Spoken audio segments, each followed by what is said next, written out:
Good evening and welcome to our September 16, 2025 Angels Camp City Council meeting. Roll call, please. Yes. Councilmember Behill, I'm here. Councilmember Sherrod, or Vice Mayor Sherrod, Here. Mayor Shemente, Here. Councilmember Scott, Here. and Councilmember Brolio. Thank you. Would you all please stand and join me in the pledge of allegiance? I pledge allegiance to the flag of the United States of America and to the republic for which it stands, one nation, under God, indivisible, with liberty and justice for all.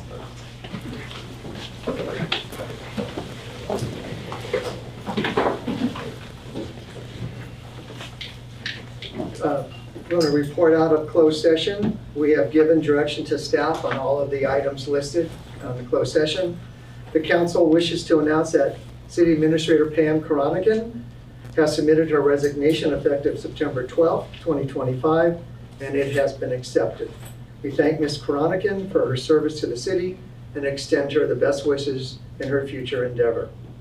We also extend our sincere appreciation to Chief Ellis and our staff for stepping in to serve, Chief Ellis for stepping in to serve as our acting city administrator, and for our staff helping us move forward through this transitional period.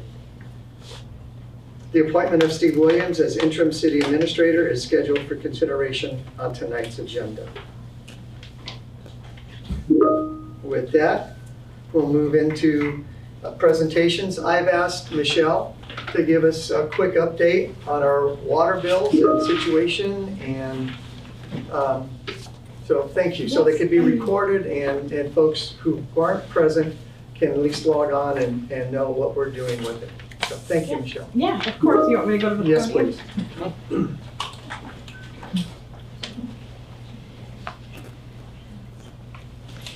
Okay, Mayor and Vice Mayor and council members. So today we mailed the July invoices for the water bills.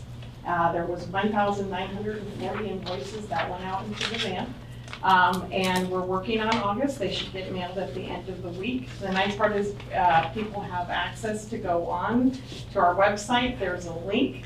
For some people, the link, it goes to the old website. They need to clear their history and cookies. It's a technical setting. We have updated the link on our website.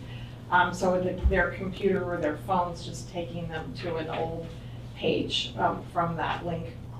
You can also call the office and we'll give you the direct web address to get on. But your July bill does show up in your online and you can pay it from there. Or and then by the end of the week, once August is mailed, then that will then show up in there. So then we'll be up to date.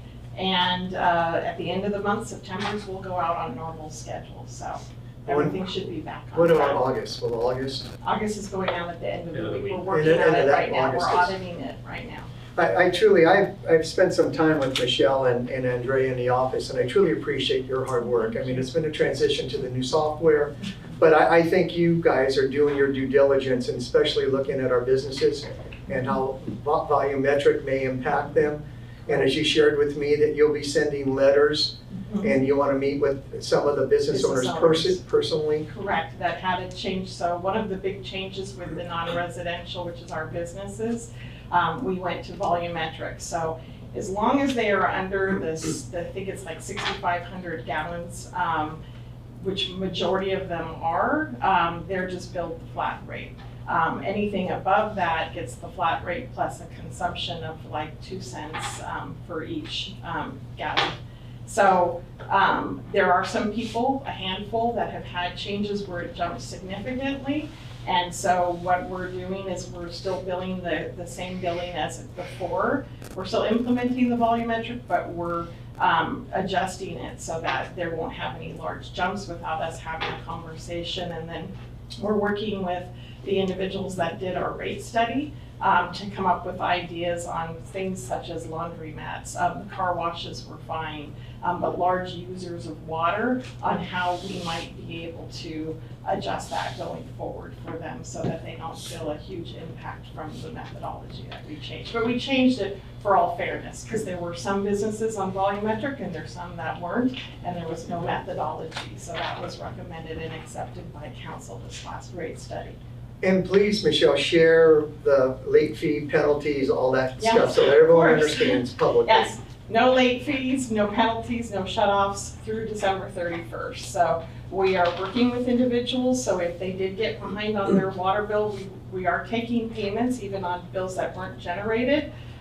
We will work with you, put you on a payment plan, but we won't be charging any late fees. We won't be shutting anybody off, and then that will be reevaluated in January. And then we're gonna reach out to the people who have large balances after we finish this week and get everything up to date, and reach out to them and then start working with them, either a payment plan or, making them aware of their balances. So it's no surprise.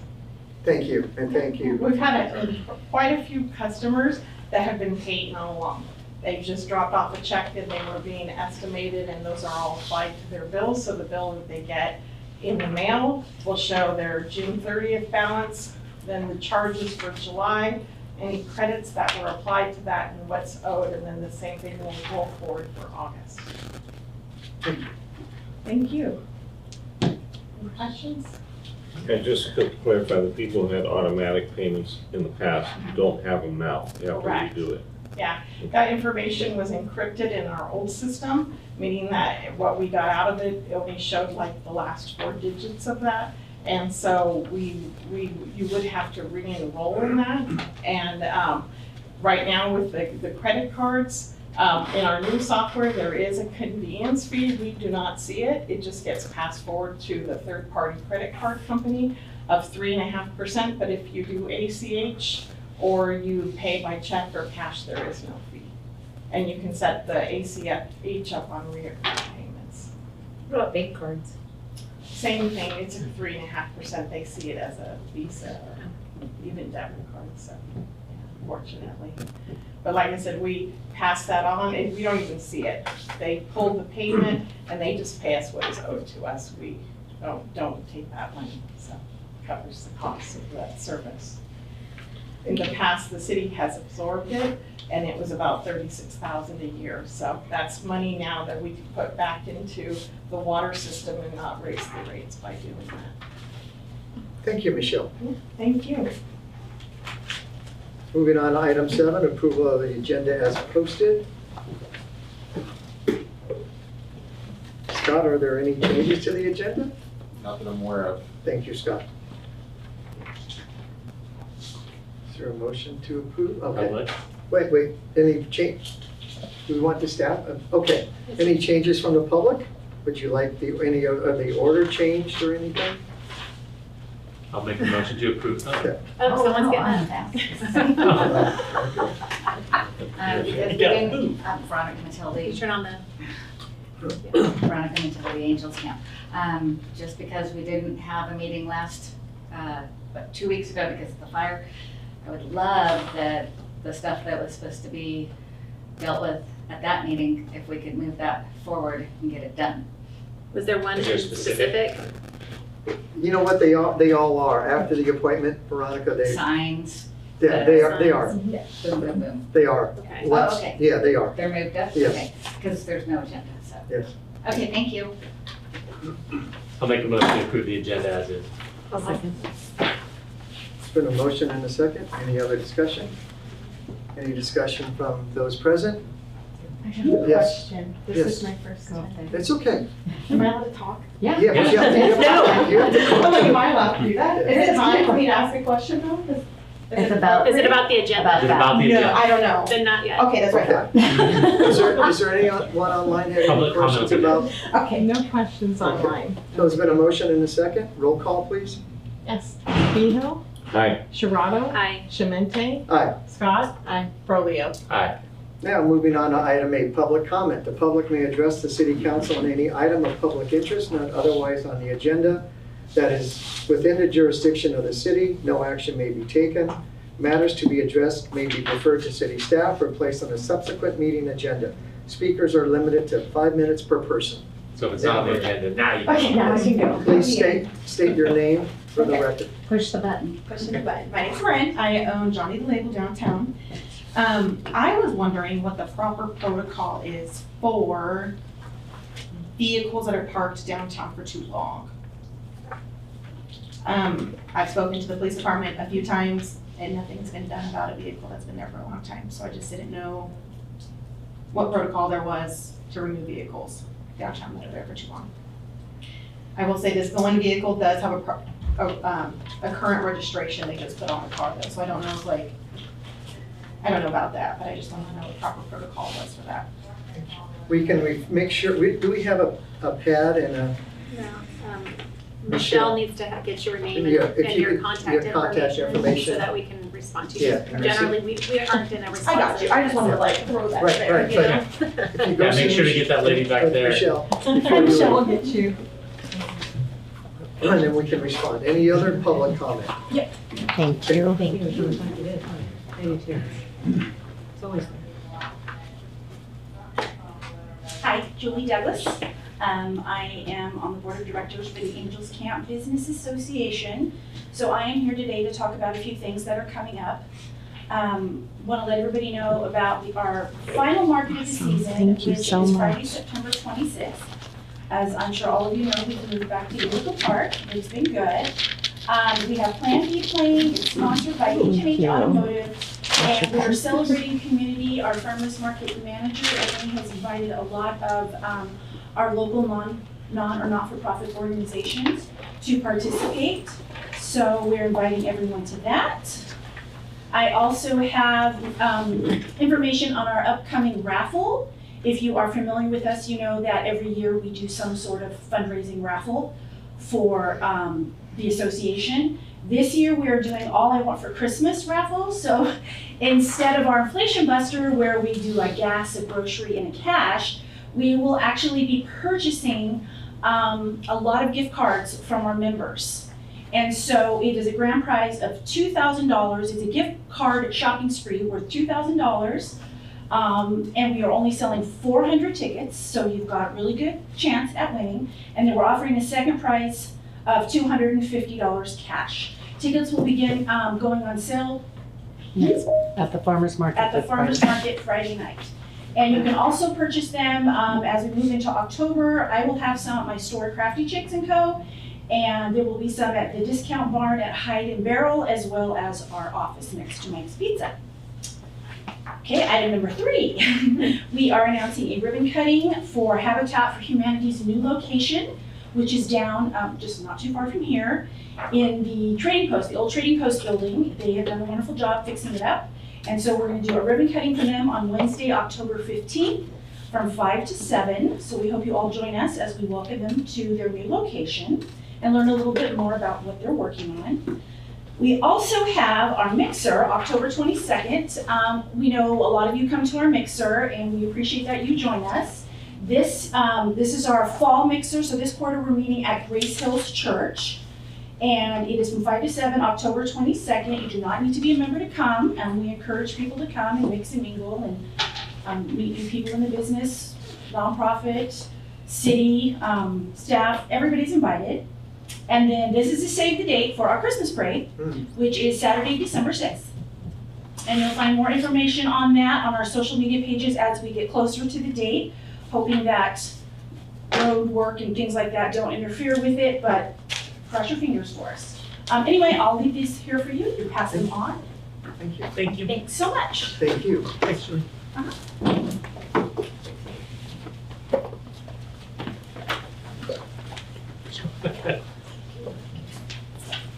Good evening, everyone. I'm Debbie, and I am the president of the Angels Camp Museum Foundation. And the foundation was established back in the early 2010 as a fundraising arm for the museum. Thank you.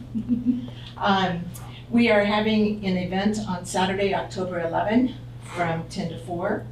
And all the museum exhibits are open with docents there to kind of share everything from panning gold, goldsmithing. We will have some artists and crafts. We have lots of kids activities such as candle dipping and corn husk doll making. The exhibits in the ranch and barn building will be open, as well as the carriage house. We have Mark Twain that will be joining us, and he'll be doing some recitals inside the carriage house. The Black Irish Band and the Old West Trio will be bands on site playing throughout the day. And of course, we'll have food and beverages. So we hope you'll join us. It's $10 for those over 13, and 12 and under are free. So a real family fun venue, as well as an opportunity to show and shine our beloved museum. We fundraise and fundraise for this particular event. We hope to have about 500 people, and we know parking will be a challenge, so we're utilizing the church and Bret Harte High School. And Calaveras Connect is donating the bus for the day to do continuous transportation to and from the high school and such. So I have extra flyers, and I believe Michelle will put them in your box, and hope you'll join us. Thank you. Thank you. Any other public comment? Anyone online? Michelle, with public comment? No comment online. Okay. Well, thank you for that. I appreciate all of that good news. Moving on to item number 9, consent items. We have 3. A is approved draft minutes of August 19, 2025. B, receive and file accounts payable, checks and treasurer's report for August 2025. And C, authorize the interim city administrator to execute the attached relinquishment agreement with the California Department of Transportation District 10 for right-of-way transfer. Would anyone on the council like to pull an item? Would anybody from the public present like to pull an item? Is there anyone online who would like to pull an item? Michelle? No. Okay. I'll make a motion to approve consent agenda. It's been a I'll motion. second. There's been a motion and a second. Any other discussion? Roll call, Michelle? Yes, Behill, Aye. Sharado, Aye. Shemente, Aye. Scott. Aye. Roleo. Moving on to our action items. Item A, consideration and approval of an employment agreement between the City of Angels and Steve Williams for the position of interim city administrator. Well, Thank you, Mr. Mayor, Council. Before you is a proposed employment agreement with Steve Williams, who is, I believe, is present tonight, for the appointment of interim city administrator. The highlights of the proposed agreement are set forth in the staff report.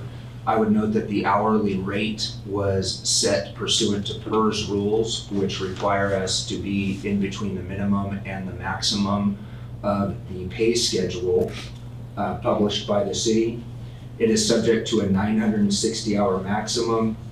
It has a, Steve, if approved, would start tomorrow, and it would end upon the conclusion of 1 year when the 960 hours expires, or until the city finds a permanent city administrator.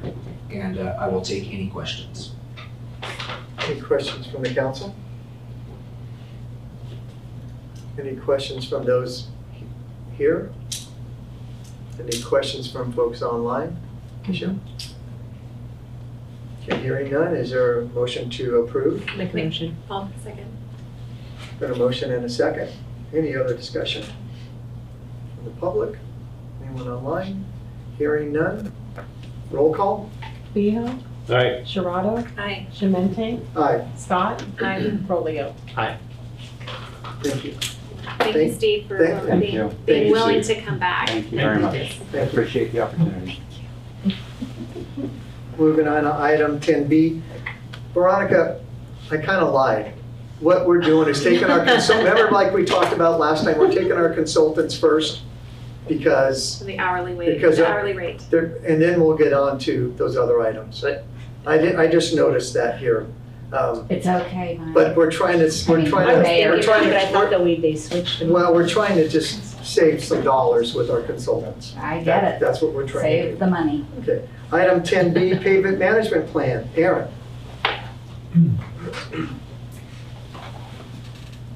Good evening, Mayor and members of the council. Shall we have the slides? So- This one here. You keep going down, let's go to the first map. I like maps, I like pictures. So what I have before you tonight is a graphic representation of the pavement management plan. We talked about it last month. We adopted a project in June, the 25-26 citywide pavement stopgap project. And then we presented the pavement management plan in August, I think the 16th. And then this is, again, the graphic representation of it. So this first exhibit is showing everybody the condition of the roads, the blue and the orange. I can see that right here. Blue and the green and the yellow are the roads that are in better shape that we're trying to put money into so they don't go down into the yellow, the orange or the red conditions. So that's our goal, is try to have as many roads in the green as possible and apply effort to the blue and the yellows, because as you go down, the costs of maintaining those roads goes up. So understanding our budget, we projected what projects should be done. If you go to the next slide, Michelle. And this year, this is the graphic representation of 25-26 citywide stopgap project. And it's about 5.5 centerline miles of roads that we have there, up 32 miles in the city. And these roads all have similar work types that need to be done with them. I don't know if you've maybe received phone calls where all the paint marks in the road. Last Friday, went out there and painted up the areas that need to have a patch. And so these areas the contractor will solicit bids, the contractor will go through there, grind out the pavement that's in a failing condition and replace it with a new patch. And it's gonna look like a quilt when it's done. So then if you go to the next slide, ideally we would come back next year, 26-27, and do a slurry seal project, which would be, it could be a microsurface, it could be just a slurry seal, it could be rapid set slurry. There's technical jargon. Essentially, we like to paint those road sections black to seal off all those areas that look, that we made a quilt with this year, and it'll look more, it's not gonna look like a new paved road, but it'll look a lot better. And then it'll preserve those roads. We should have a 7 to 10 year life moving forward on those things. So that is our goal. And then the next year after that, next slide, would be another stopgap. I got these on both sides.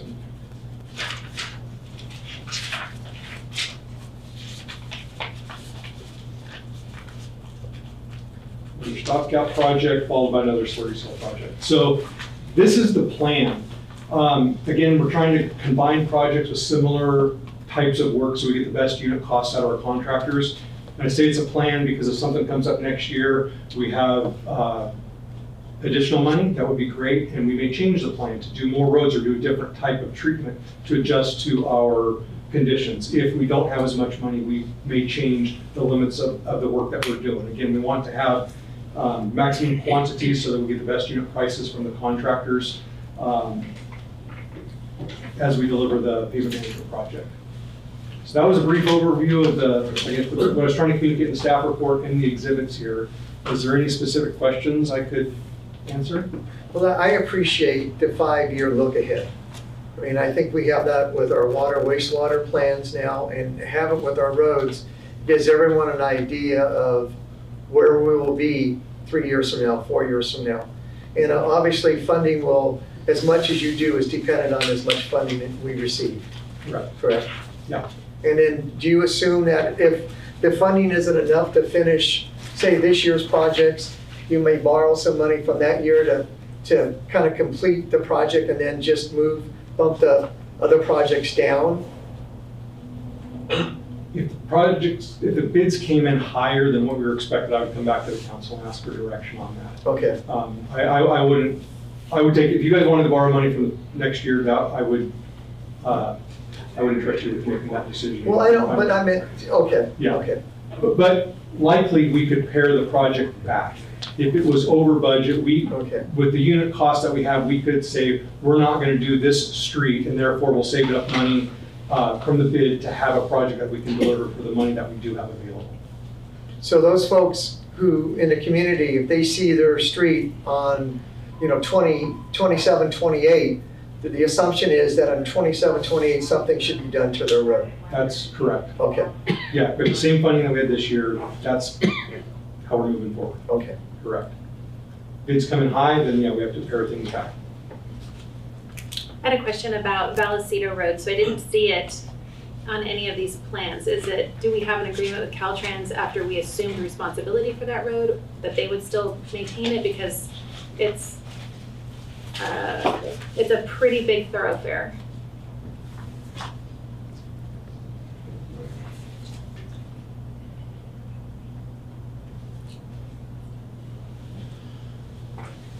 It is, and you know what, it's not, PCA is not indicated on this map. I was looking for a color there, it's not indicated on this map. So that means do you know when that was relinquished? Was it after 2018? 2008 or something, That right? long ago. Debbie, is that right? Okay, that's interesting. Because the pavement management plan, the data we're working from is from 2019, so the last time the pavement assessment, and that, it doesn't look like that road was included in it. Because we look at that first slide on pavement conditions, it's not, it's up here, it's not highlighted. Right, I noticed that, and I drive that road almost every day, and it's degrading pretty quickly. So as probably one of the highest used roads that we have to maintain that in Murphy's Grade, I would imagine. I just wanted to make sure that it doesn't get forgotten. Lost there, that's a good point. We'll make sure we survey that and get it into the inventory. I don't know what the condition of it is. I believe you, I've driven it, I don't know what PCI is, but it's more. Yeah, there's more potholes Very today. common, yeah. Any other questions from council? I do. So I think this is great. I think it's a wonderful thing. I think this is great for us to keep up on the roads that we have in the green, blue, yellow, right? Correct. My only question is, what about the failing roads that are in the orange and red? I'm just throwing out an idea. Do we just let them keep degrading and then therein lies my question. What do we do about the roads that are already in the failing or not worth the chip seal, that type of thing? So the roads that are in red are gonna need the same treatment today as they're gonna need a year from now, or 2 years from now, or 3 years from now. They need an intensive treatment. Right. So they could continue to degrade, they could get some, patches, cold patches applied to them if they become big problems. Right now, the goal is to keep the yellows and the blues and the greens in that range. Right. However, if we need to go back and something becomes unbearable, we can, with the plan, we can go in there and say, we're gonna add this much of this type of treatment to next year's project to get it taken care of. We can do projects where it doesn't exclude it, Right. but right now the plan is to try to keep those ones that are in good condition before we address the other ones. Right, and I think that's great. And then so my next question, I guess, follow up to that would be, can we put together this same thing for the good roads, right? Well, I'll call it the good, best condition road. Can we put together the same thing for the poor condition roads or the bad condition roads, so we know what we're up against on that number, which will be 10 times what this is, I'm assuming. So the pavement management plan, the database that we talked about last month, Right. we can put numbers into that database and we can give you that. We can give you that number. So yeah, I can report that to you. Okay, just so we can come up with some sort, there may not be money or whatever, or something, so we know some sort of a number and the roads. So we can give the numbers to treat the blues, the greens and the yellows, and the oranges and the reds. So that you can see this is how much it costs per square foot to address those things. Right, and if there's something that comes along, then we can throw some money in different things, but that's, just to see that the other side of the coin too. Understood. Okay. Do you want to see an exhibit of the oranges and the reds? I mean, I could do another map like this that has those orange and red and says, hey, these roads, they're an unfunded liability. We've heard that word before, right? Yes. Unfunded liability, and in 2025, this is what it would cost to address those roads. Yes, that's what I would like to see, just so I can see the other side of what we have going on and the mountain we have to climb there. Absolutely.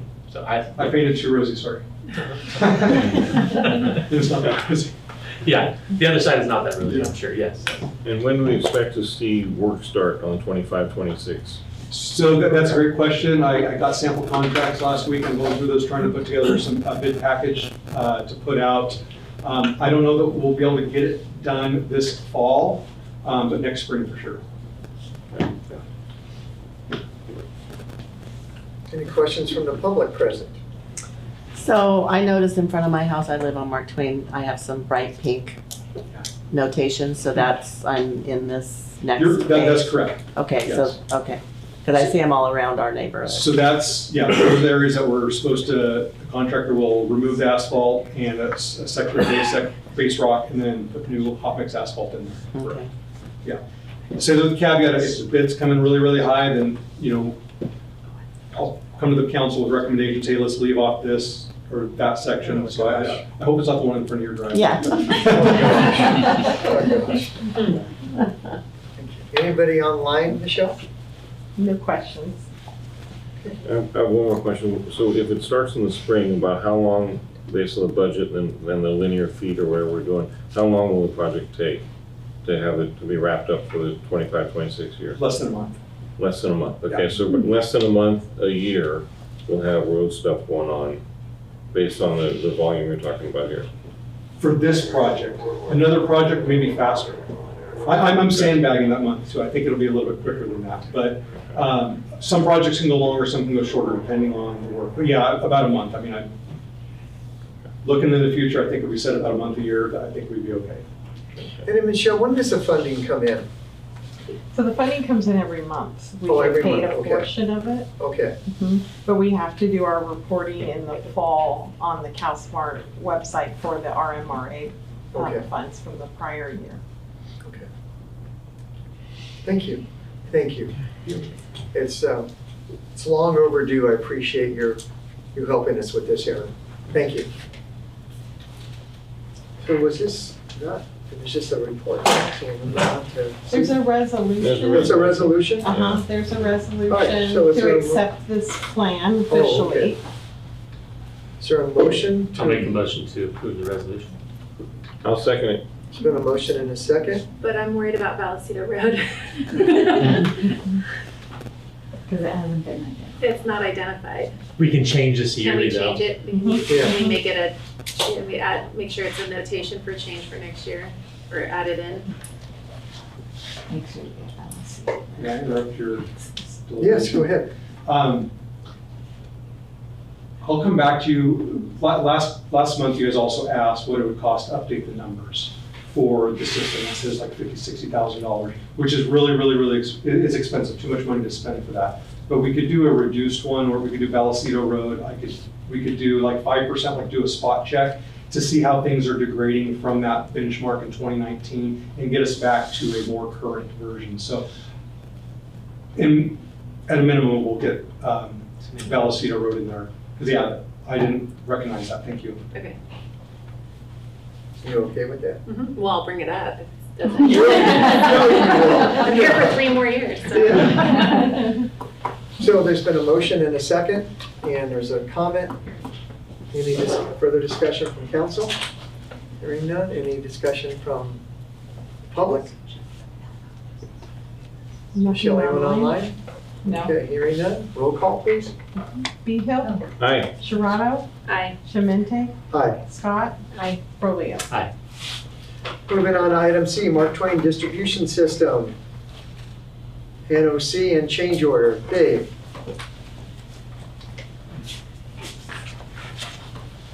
Mr. Mayor, City Council, we're here tonight to notify you of the completion of the Mark Twain Water Distribution System project. I think we skipped one. I'd like to share some of the highlights of that project, just so as we complete it, we acknowledge what some of the accomplishments there.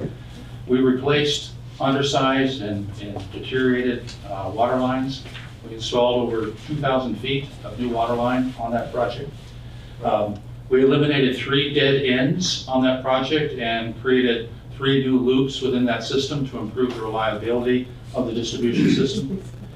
We successfully, connected into our distribution system in 3 different places without an issue, which is a major accomplishment. We successfully replaced 20 water meters on that project with our new smart water meter, which when the software is finally available on that, we'll be able to operate those meters as planned. We installed 4 new fire hydrants in that area so that we have better fire protection in that area. And we also set ourselves up for future water line extension down Gold Cliff, which would be part of any future CIP project in that area. Wow. So we accomplished all of these items in that. We were able to complete the work before school came back in session in August. So we're able to do that and minimize the impact to the public. And we essentially completed the project about 6 weeks ahead of schedule. These are all major accomplishments of this work. It would not have been possible without city staff, significant involvement by city staff, Caleb Mason and then Brent Hughes. They were instrumental in making sure that everything worked as planned. They put in the time, they made this project their own, and it shows in the final completion and our ability to meet the schedule and the like. What you have in front of you in terms of actions tonight is we have a final change order with Nearich and Sons for the installation of 2 of those fire hydrants. And then we have a request to make the final payment to Nearich to release the retention and essentially then to file for completion of this project. Paperwork has gone into, or is going into the Division of Drinking Water to verify that all of their requirements have been met on the project and set in that. So, are there any questions? Bravo for finishing early. But you never hear that. It was really a combination of the contractor and city staff. So those two, Dave, those 2 additional fire hydrants, they were in addition to, or? They were added, they were not part of the original project. Okay. Because of some budget constraints in that. But as we went through and finalizing the project, there were some savings that was created in the installation of the meters that we were able to apply to offset some of the cost of the fire hydrants in that. And in all fairness in that, when you walked around the neighborhood and saw the nice new fire hydrants versus the little wannabe fire hydrants that were out there, we needed to replace them. That makes sense. That makes sense. So they've already been replaced, and they've already been replaced? Yes. And so, but now we're asking for the money to pay for it? Yes. Okay. Yes, that is true. Okay. Thank you. Any other comments from council? Hearing none. Any from the public? Anyone online? No. Is there a motion to approve? I'll make the motion. There's been a motion, Second. and there's been a second. Any other discussion from council? From the public? From anyone online? Hearing none? Beanhill, Aye. Sharada, Aye. Shemente, Aye. Scott, Aye. Brolio. Okay, item D. This is going to take longer to read than we're probably going to talk about. Introduce, waive the second reading by substitution of title, hold a public hearing, consider adopting ordinance 550, amending Angels Municipal Code Section 17.09P, defining personal services, amending various sections of Chapter 17.27, 17.30, 17.37, and 1.17.080, public nuisance, to make salons and spas as permitted use and establish standards for declaring odors a public nuisance when they affect adjacent land uses as measured at the property boundary. Amy. Mayor and council members, I actually shortened that, by the way. Thank you very much. Obviously not enough. This came about because we had once upon a time required salons, beauty parlors, because of the smell and odor, especially during nail salons, stuff like that, to get a full-fledged conditional use permit, which was a couple $1,000s.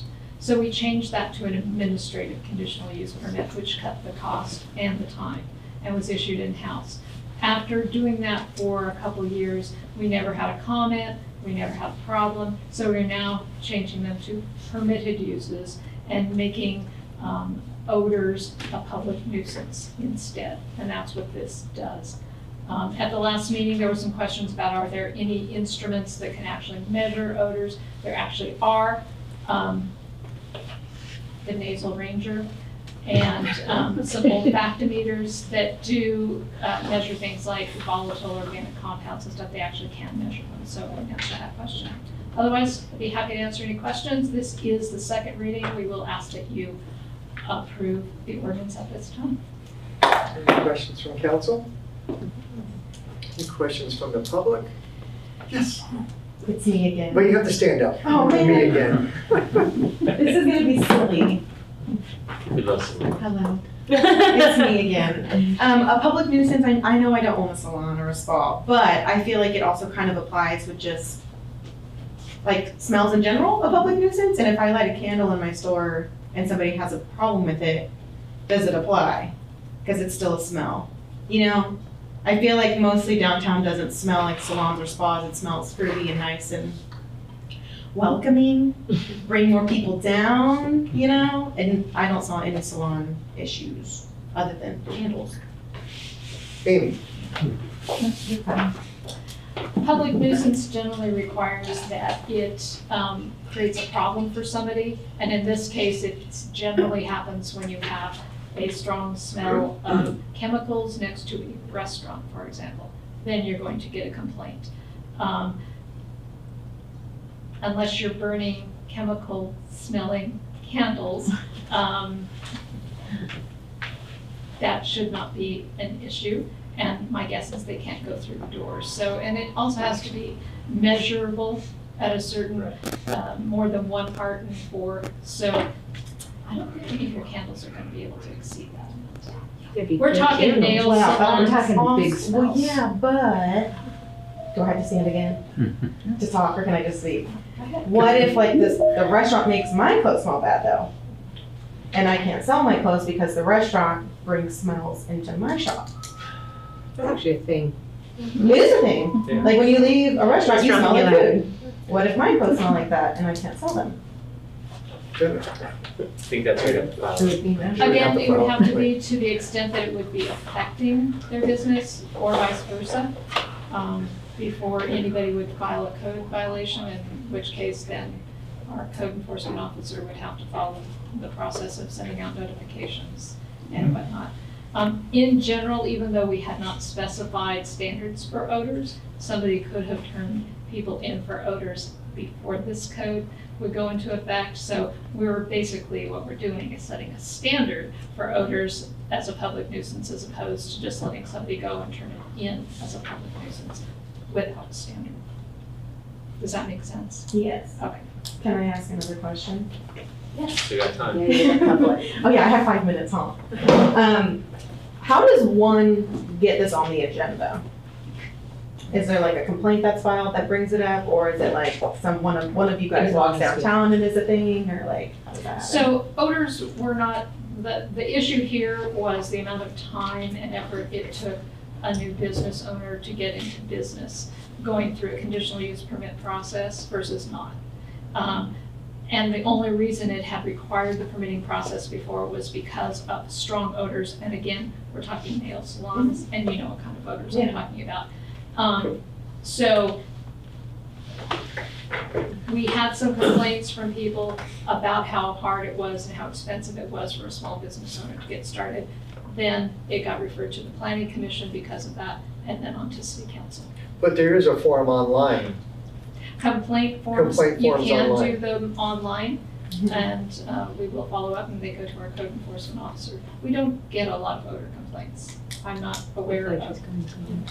I mean, or if there's something big like the sign ordinance that's coming up, you can come in and do a public comment, you can Right. rally, some support for that, and then it'll get agendized, it'll get to that point. Okay. Or you can sell your clothes at a discount. It's not like that. One more question again. Sorry. I forgot. Never mind. All right. Okay. Never mind. Never mind.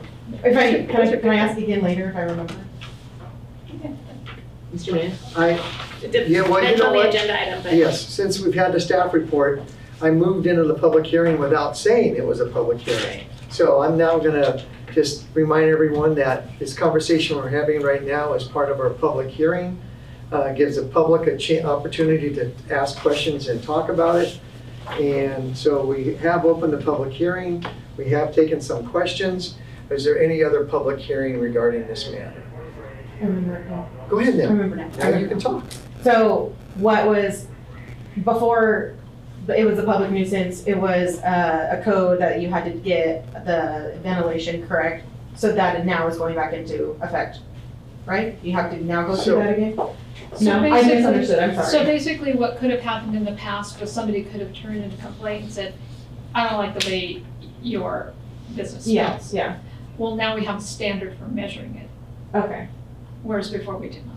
gotcha. And Okay. that just happened to happen by accident in conjunction with us addressing salons. Not because we have a huge problem about people turning people in for smells.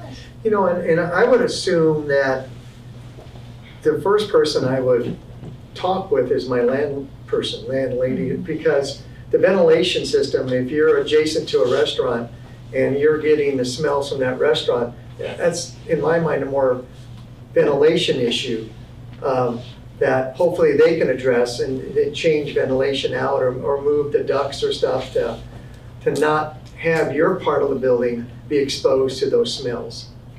So I think that would be the first avenue. The second avenue would be to to get on our website and file a complaint for a code compliance, and then we can investigate. There are generally three approaches that they mentioned. Right. One is like with nails, now they have things you can put directly over the nails that will filter it. They've activated charcoal to do some filtering and improving the HVAC system. And those usually will take care of any problem. Any other public comment? Michelle, anyone online? No comment online. Okay, so when I close the public hearing, we'll bring it back to the council, and it will, at that point, only the council will deliberate and then hopefully take action. So with that, any other council discussion? Hearing none, is there a motion to approve? So moved. Is there a motion? I'll second. And is there a second? Any other discussion? Hearing none, Michelle? Yes, Behill, Aye. Sharada, Aye. Shemente, Aye. Scott. Aye. Rovio. Aye. So moving on to item E, again, this is another public hearing. Introduce, waive the second reading by substitution of title, hold a public hearing, consider adoption of ordinance 551, replacing and updating Angels Municipal Code, Chapter 14.55, protecting the city's water system through control of backflow and cross connections. Amy. Mayor and council members, I asked Dave to stick around. This is sort of his baby. But basically, this is an ordinance to bring us up to speed. We haven't put in standards for a long time or updated our standards that basically talk about what you do from our public water system to the house so that we can maintain a safe treated drinking water for the citizens of the city. And I basically don't have anything else to add on that, unless you have any questions or unless Dave would like to add a few things. Just one comment that we'll make is that the city recently prepared a new cross-connection control plan. It includes this ordinance as an element of that cross-connection control plan, and that has been approved by the Division of Drinking Water. So we are coming up to speed with the current regulations and this is part of that effort. Before I open up the public hearing, are there any council member questions for Amy or Dave? I've got one question. In the background, one of the first things he talks about says specifically the amendment clarifies the portion of the water system under the city's responsibility and that portion of the water system as a customer's responsibility. By clarifying that, are we adding more responsibility to the customer than exists now? No, we're basically just putting it in black and white in case somebody asks the question. It's always been what we described, you know, basically it's from the main back to the house. Right. Some people don't know that. That's always been known by everybody. We're just putting it in writing. Which side of the meter are you on? Yeah, the Yes. city side or the owner, the homeowner side? There you go. That's what you're saying. So we're not adding a burden to the customers. Okay. Right. Okay, thank you. Caroline? So my question about this is I just want to make sure that it's very clear that this is just for new construction, right?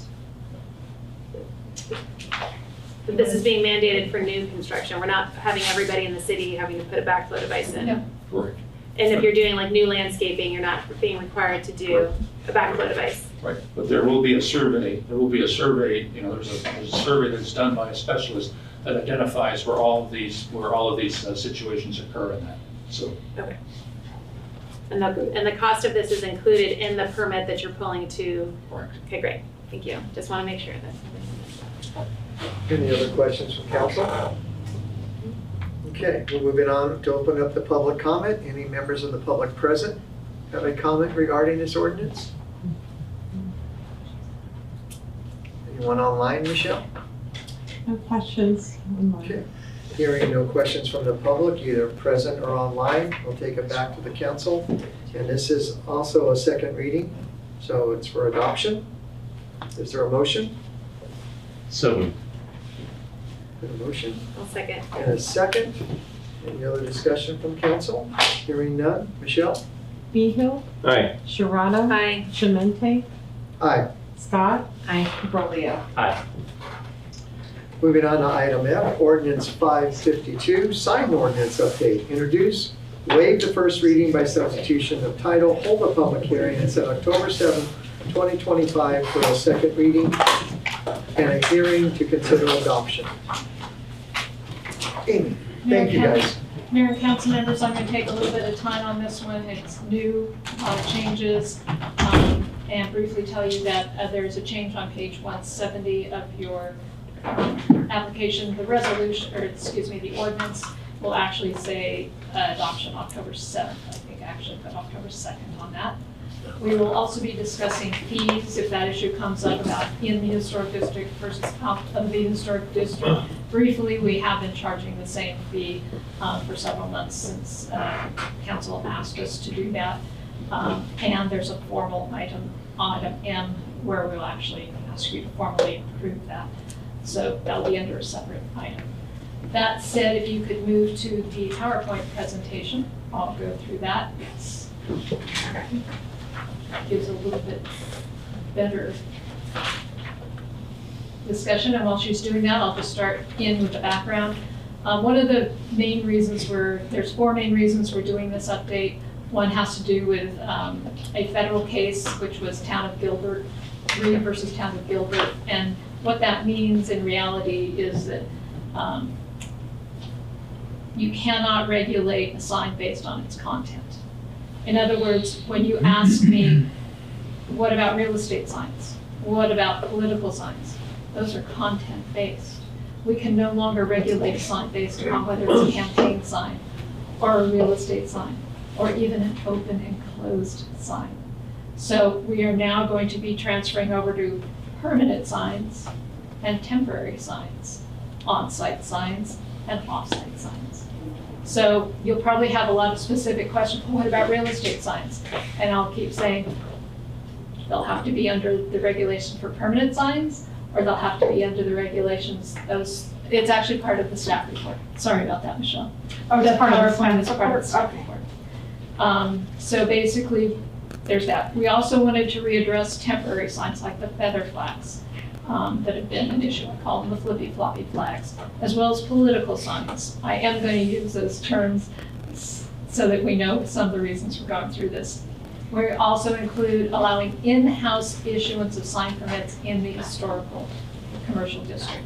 So they would be something that I could issue in-house. I could also refer them to the Planning Commission. We're doing that because we actually have a set of adopted design guidelines for the historic district, so we can do that.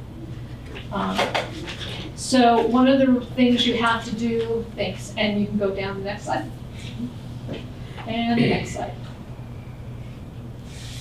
one of the ways you bolster the legality of your sign ordinance is to be very clear about why you have a sign ordinance.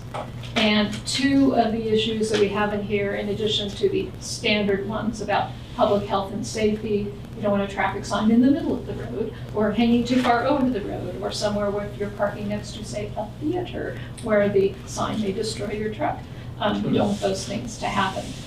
But two of the issues that the Planning Commission in particular looked at was the fact that we want to encourage the effective, attractive use of signs, and rather than them being for advertising, they are to show what your business and services are, so as to avoid conflict by getting an overabundance of signs with people competing against each other for advertising space. We're also trying in the sign ordinance to be as consistent as possible with the outdoor advertising regulations of the state. And several of the standards that we use in here are because of what Caltrans does along highways, so that we have one set of standards instead of ours, theirs, and somebody else's. So there's some different categories of signs. Next slide. There are those signs that you can have, you never need a permit. Those are called exempt, and we'll go over what those are. Prohibited signs, signs you simply cannot have ever. Temporary signs, we are proposing up to 100 days. And the reason we are doing that is because the Outdoor Advertising Act specifies that you can put up a political sign for 10 days 90 days in advance of an election and must remove it within 10 days after. 100. If we use that standard for all temporary signs, we can be consistent and we don't have to talk about content. We're not going to apply that to political, we're not going to apply that to X, Y, or Z. If it's a temporary sign, like a banner, like a flag sign, 100 days.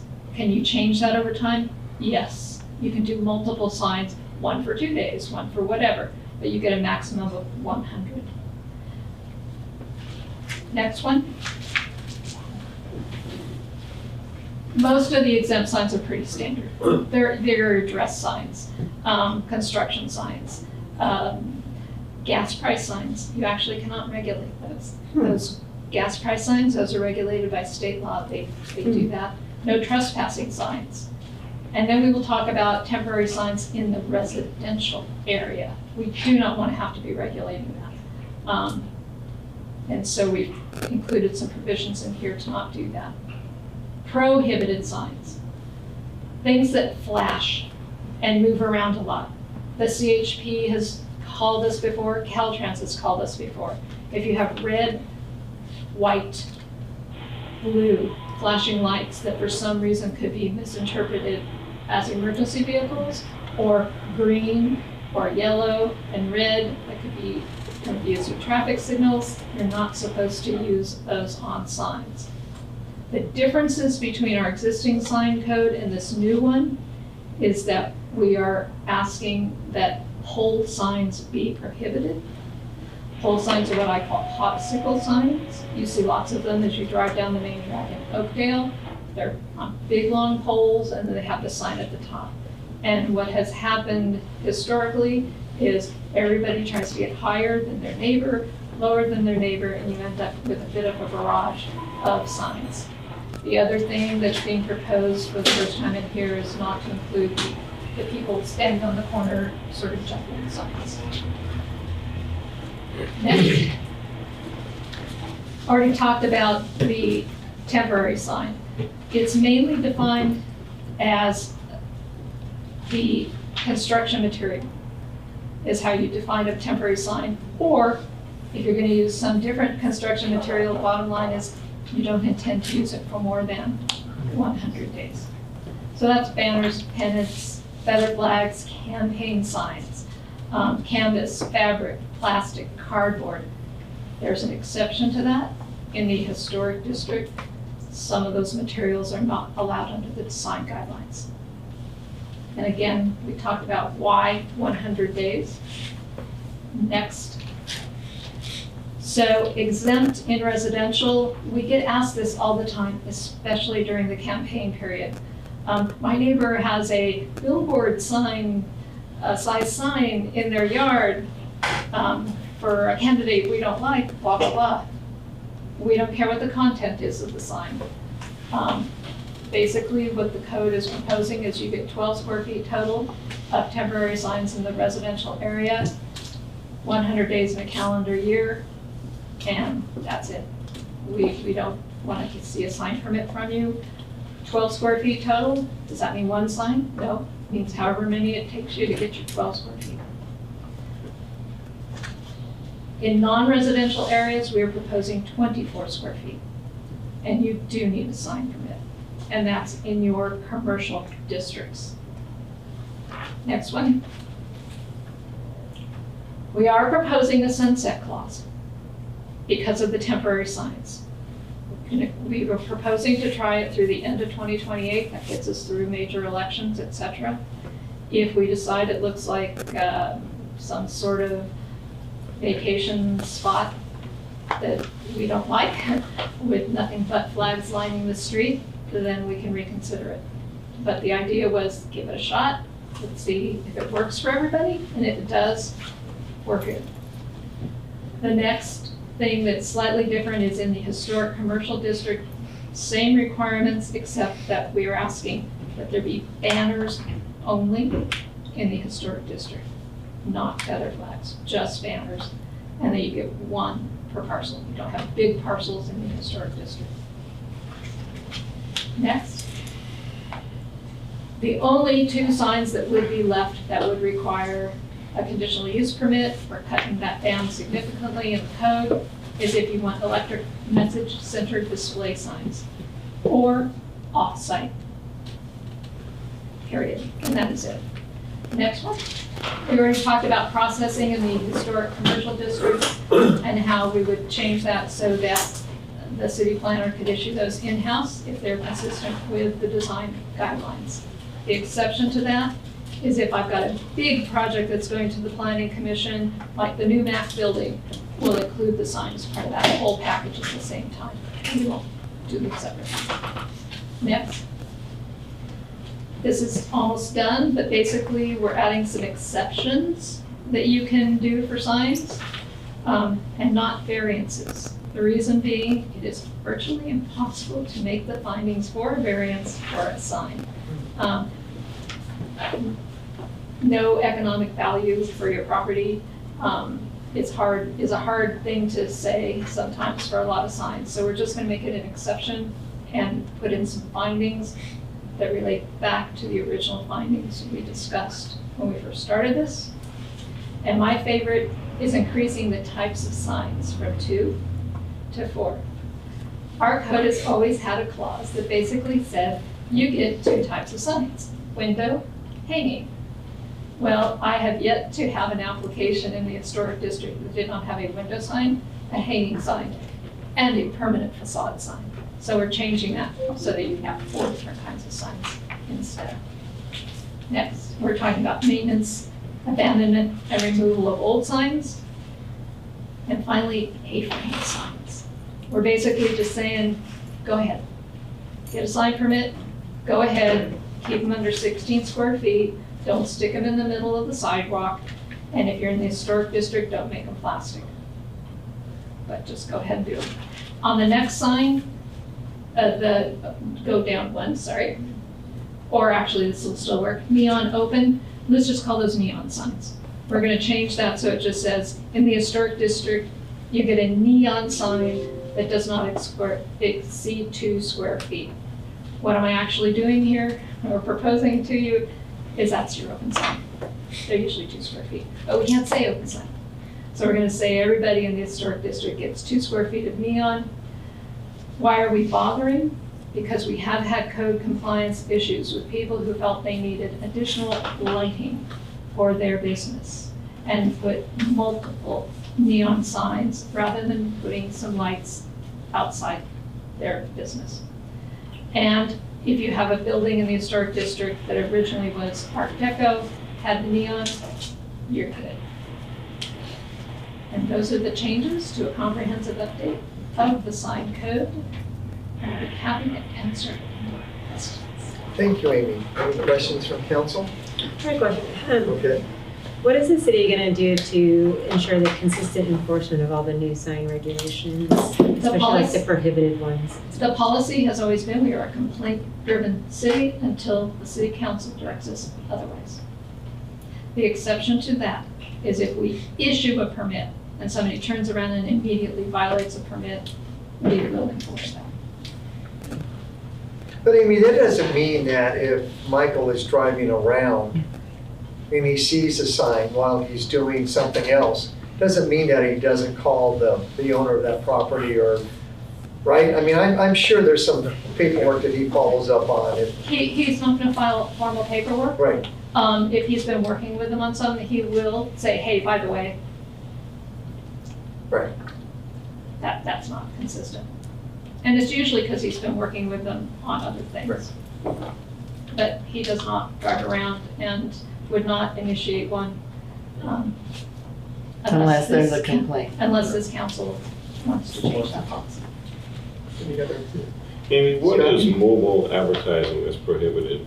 So that is if you take, and we've always had this, it's if you have a car and you put something on top of it and start driving around.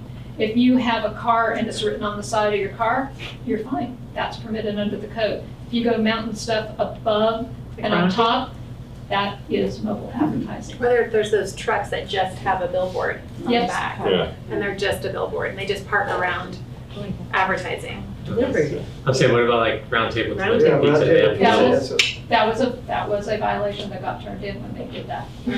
Are they doing it again?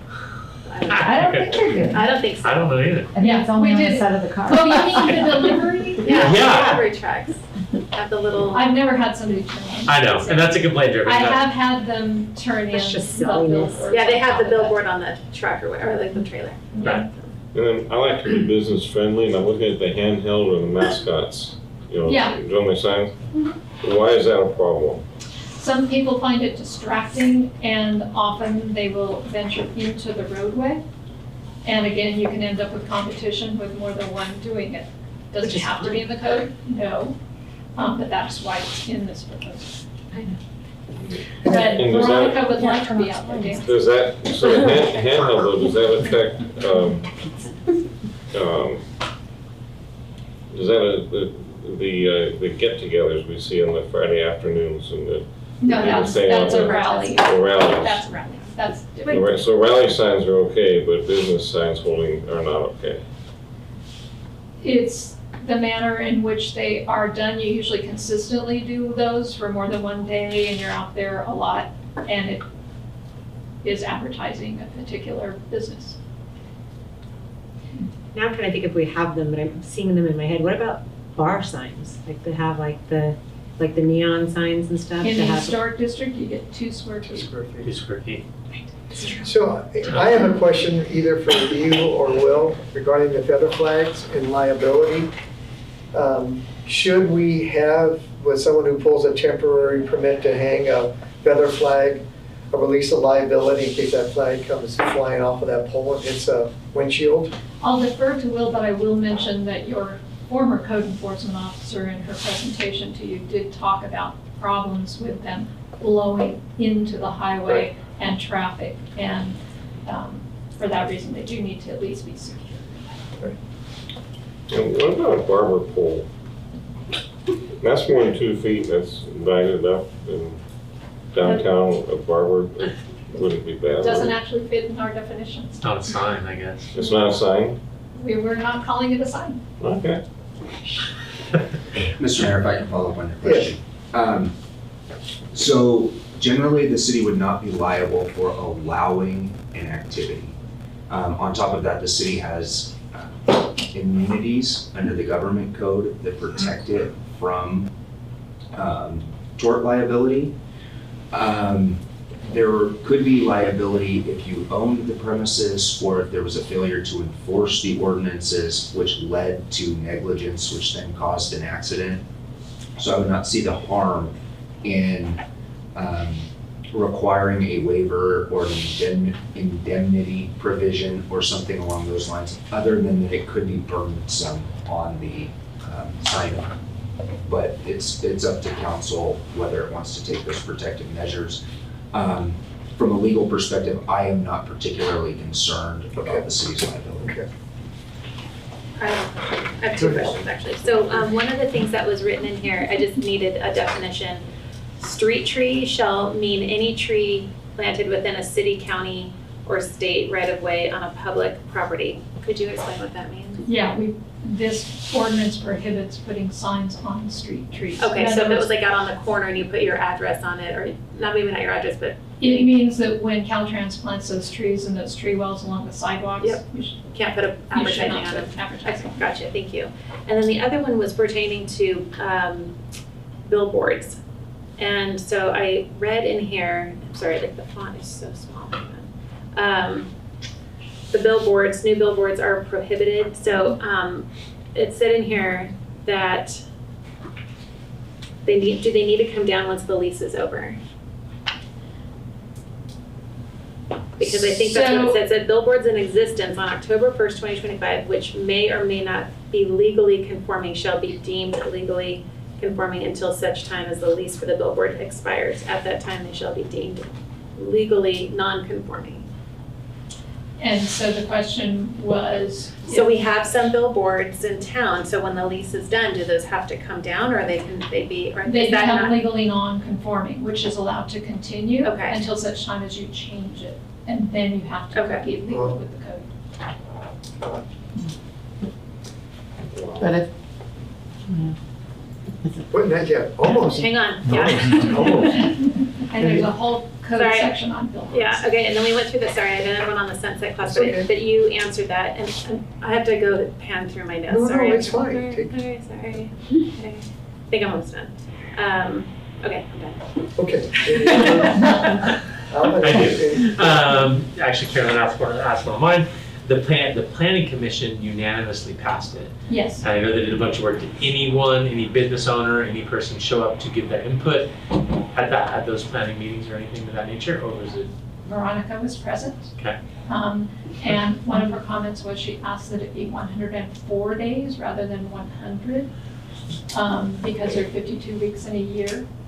And if you wanted to put up a feather flag weekly, you would need 104 days. The commission decided not to go with that simply because it makes it somewhat easier of a standard to go with. Okay. Because otherwise everything will have to be 104 days. But again, you can change that during your considerations. Go ahead. Any other council member questions? Hearing none, we're opening up the public hearing. Please step to the podium and state your name and make a comment or ask a question. Kathy Russell, and I'm the vice president of the Angels Camp Business Association. I'm just confused about the complaint-driven thing. I know you were asking questions about billboards, and at some point they will become non-compliant. But if nobody complains, then they'll just be able to stay up. Apparently, sounds like it. Huh? Sounds like it. Yeah. So, and I know we don't have the staff to really go around and change from a complaint-driven procedure, but it just, I don't know. I just wanted some clarification on that, if you guys have any. Yeah. Amy? Yeah, so basically, if you decide you want to change that, you have to come get a sign permit from us, and it doesn't need a complaint. It then has to conform with the code. Oh, okay. So it gets brought into compliance that way. Okay. Okay, so you don't have to retake. Okay. Yeah. Okay, that makes sense. Veronica. I just wanted to say thank you to Amy for, this was a huge code. I don't know if you've read through it, a lot. And she has done a ton of work on this. And the Planning Commission listened, and I think that they did their due diligence, and they were really respectful, and they listened, like I say, to the public, which was me. And again, I know I've said it, but really, truly, she did a lot of work. And this is really great.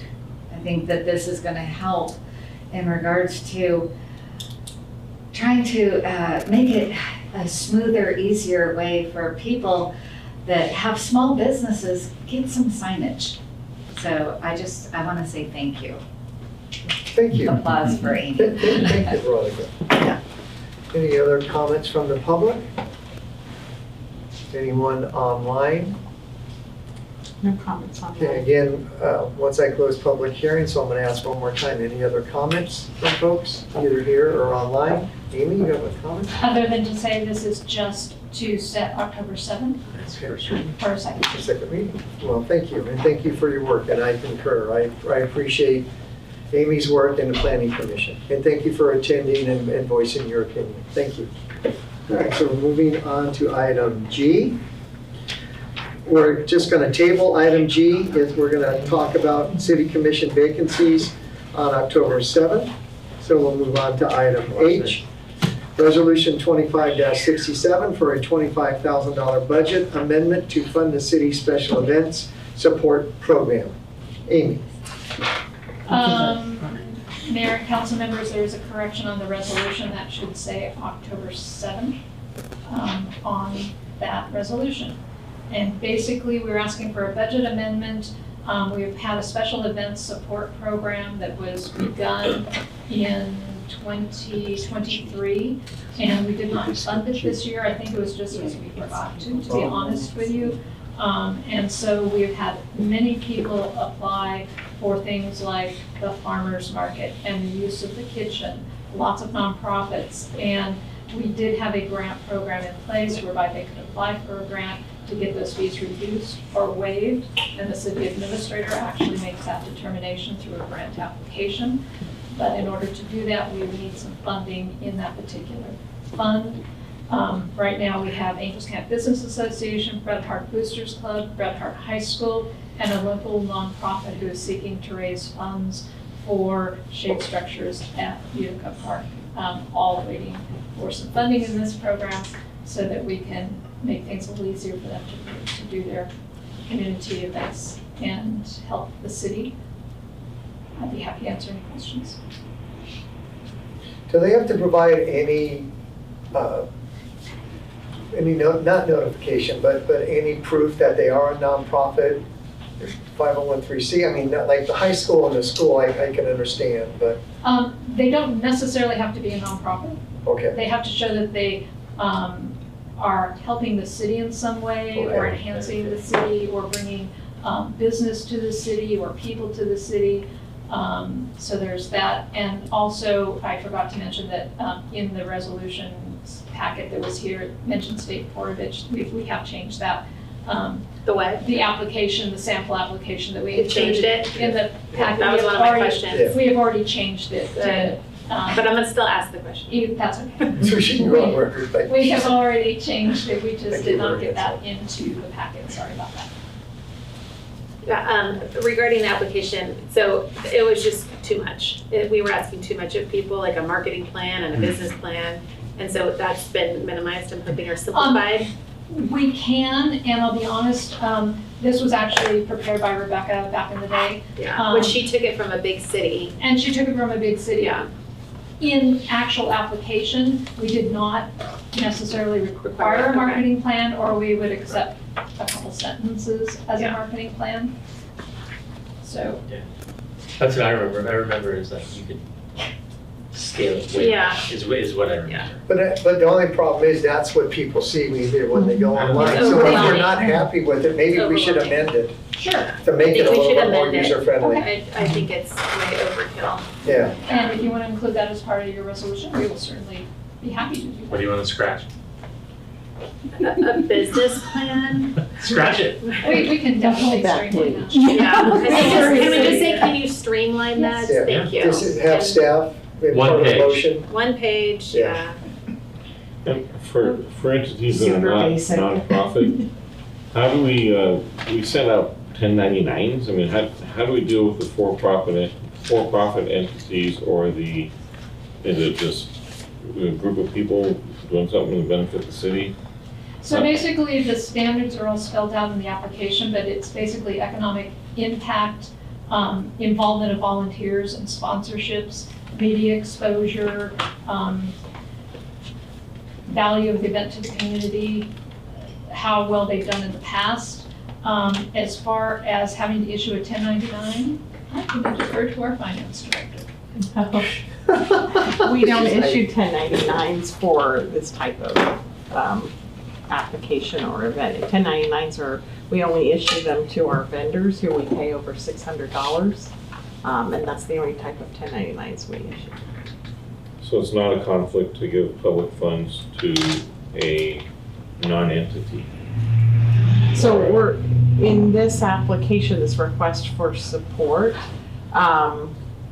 in terms of public funds are requesting that a lot of this is also staff time and allocating resources, but some of it is, and in the past, I think we've always kept that, we've had an agreement, and so I'm not sure if I can answer that. That might be a will question in terms I of. want us to get that clarified, because I can see where it could be open to a lot of abuse if we're giving public funds to an individual to help us do something with the city. The argument has always been this is supposed to help economic development in the city. I don't know if that influences the answer or not. Yeah, we'll all lay it But out. you have no way of tracking, or you have no way of enforcing results. If you don't have the risk of losing your 501(c) certification, you don't have, I'm just, I don't know how this works. We do depend upon past performance if they apply again and ask for funding again, and we do account for it, and we do talk about how much has been spent and for what purposes. Can you give me an example of when we've given money to someone who did not have a? It's usually fee waivers. So for example, Or hanging the banners. ACPA right now, or hanging banners. But we're a nonprofit. Right. Wanting to use, well, Bret Hart Boosters, they've been using the kitchen to produce meals. They're a nonprofit, right? Football team. Yeah, so what's a non, like a for-profit that we've given a waiver to? I do not know of a nonprofit that, Or a a non-nonprofit. For-profit. A for-profit. Can anybody think of a for-profit that we? I can't either. I think they've all been. I think they've all. I think that was all. I don't know that we've done it at all for not. So to avoid legal bills or certain liabilities, or just, I think we should just make it for nonprofits only. Yeah, I think. agree. I thought it was in there for nonprofit or community. I thought there was, I mean, I'm for trying to some- step in the way back, but nonprofit or your community-based, or community-based, right? Your application asks for it all. It does, okay. I Sole thought it was proprietor. community-based. Not for profit. A sole proprietor? That's what your application. But they're getting rid of the application. Yeah, except we're going to, yeah. The intent would be for nonprofit or community-based organizations, yeah. And the idea is to, again, go from support until they can be self-sufficient on their own with these special events. Yeah, I think. And it's still the discretion of Perception the, is of the it's not city passive administrator too. focus for me. I'm not.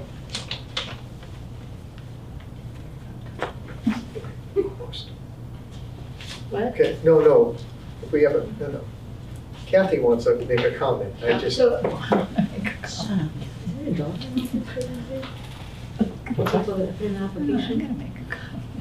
No, it just depends. Okay, so I have questions on here. So the 20, no, I don't think there's any specific dollar amount, because you can have a fee waiver, you can have a banner hung.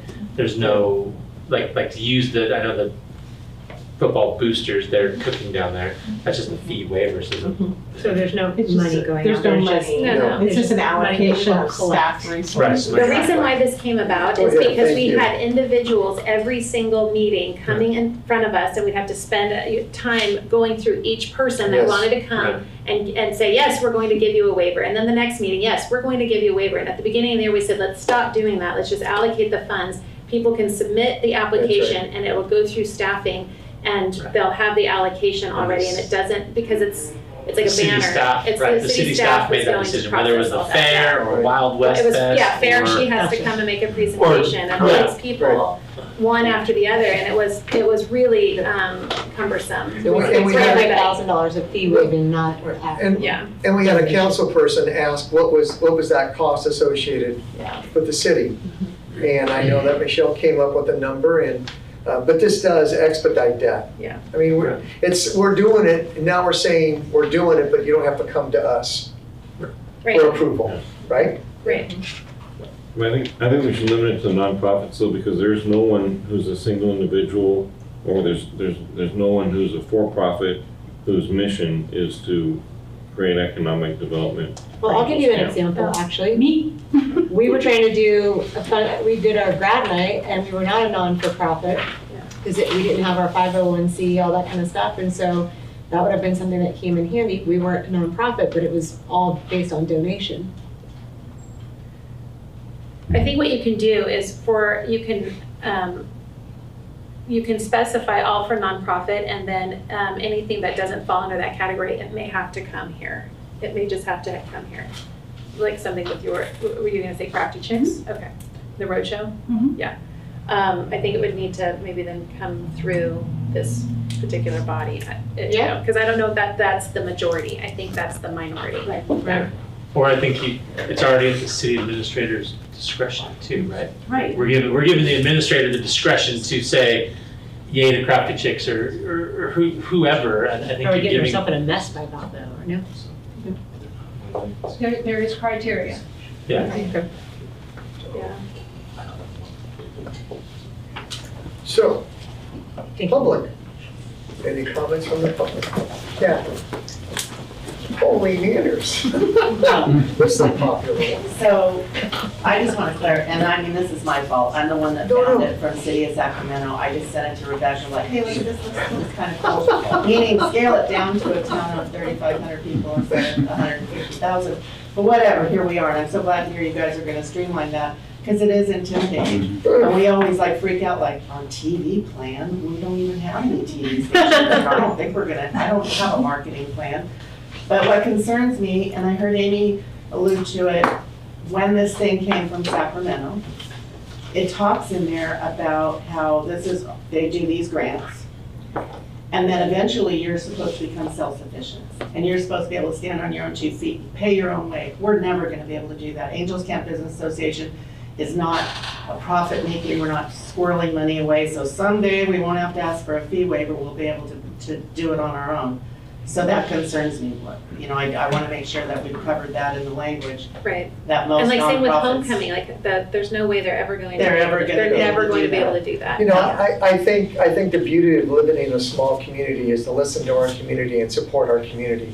And if we allocate $25,000 a year, I mean, if we had a bucket truck, well, a lot of this we could be doing in-house too. Right. And we've talked about that. And that's why we don't do banners But anymore. I Apple think- doesn't do banners because it's too expensive for us to hang, get somebody to hang a banner. But I think to what you just said, Kathy and Caroline, maybe we need to strike that language, because the intent is not as a kind of a helping hand. The intent is for us to support Our community. our community. Yeah, in my mind.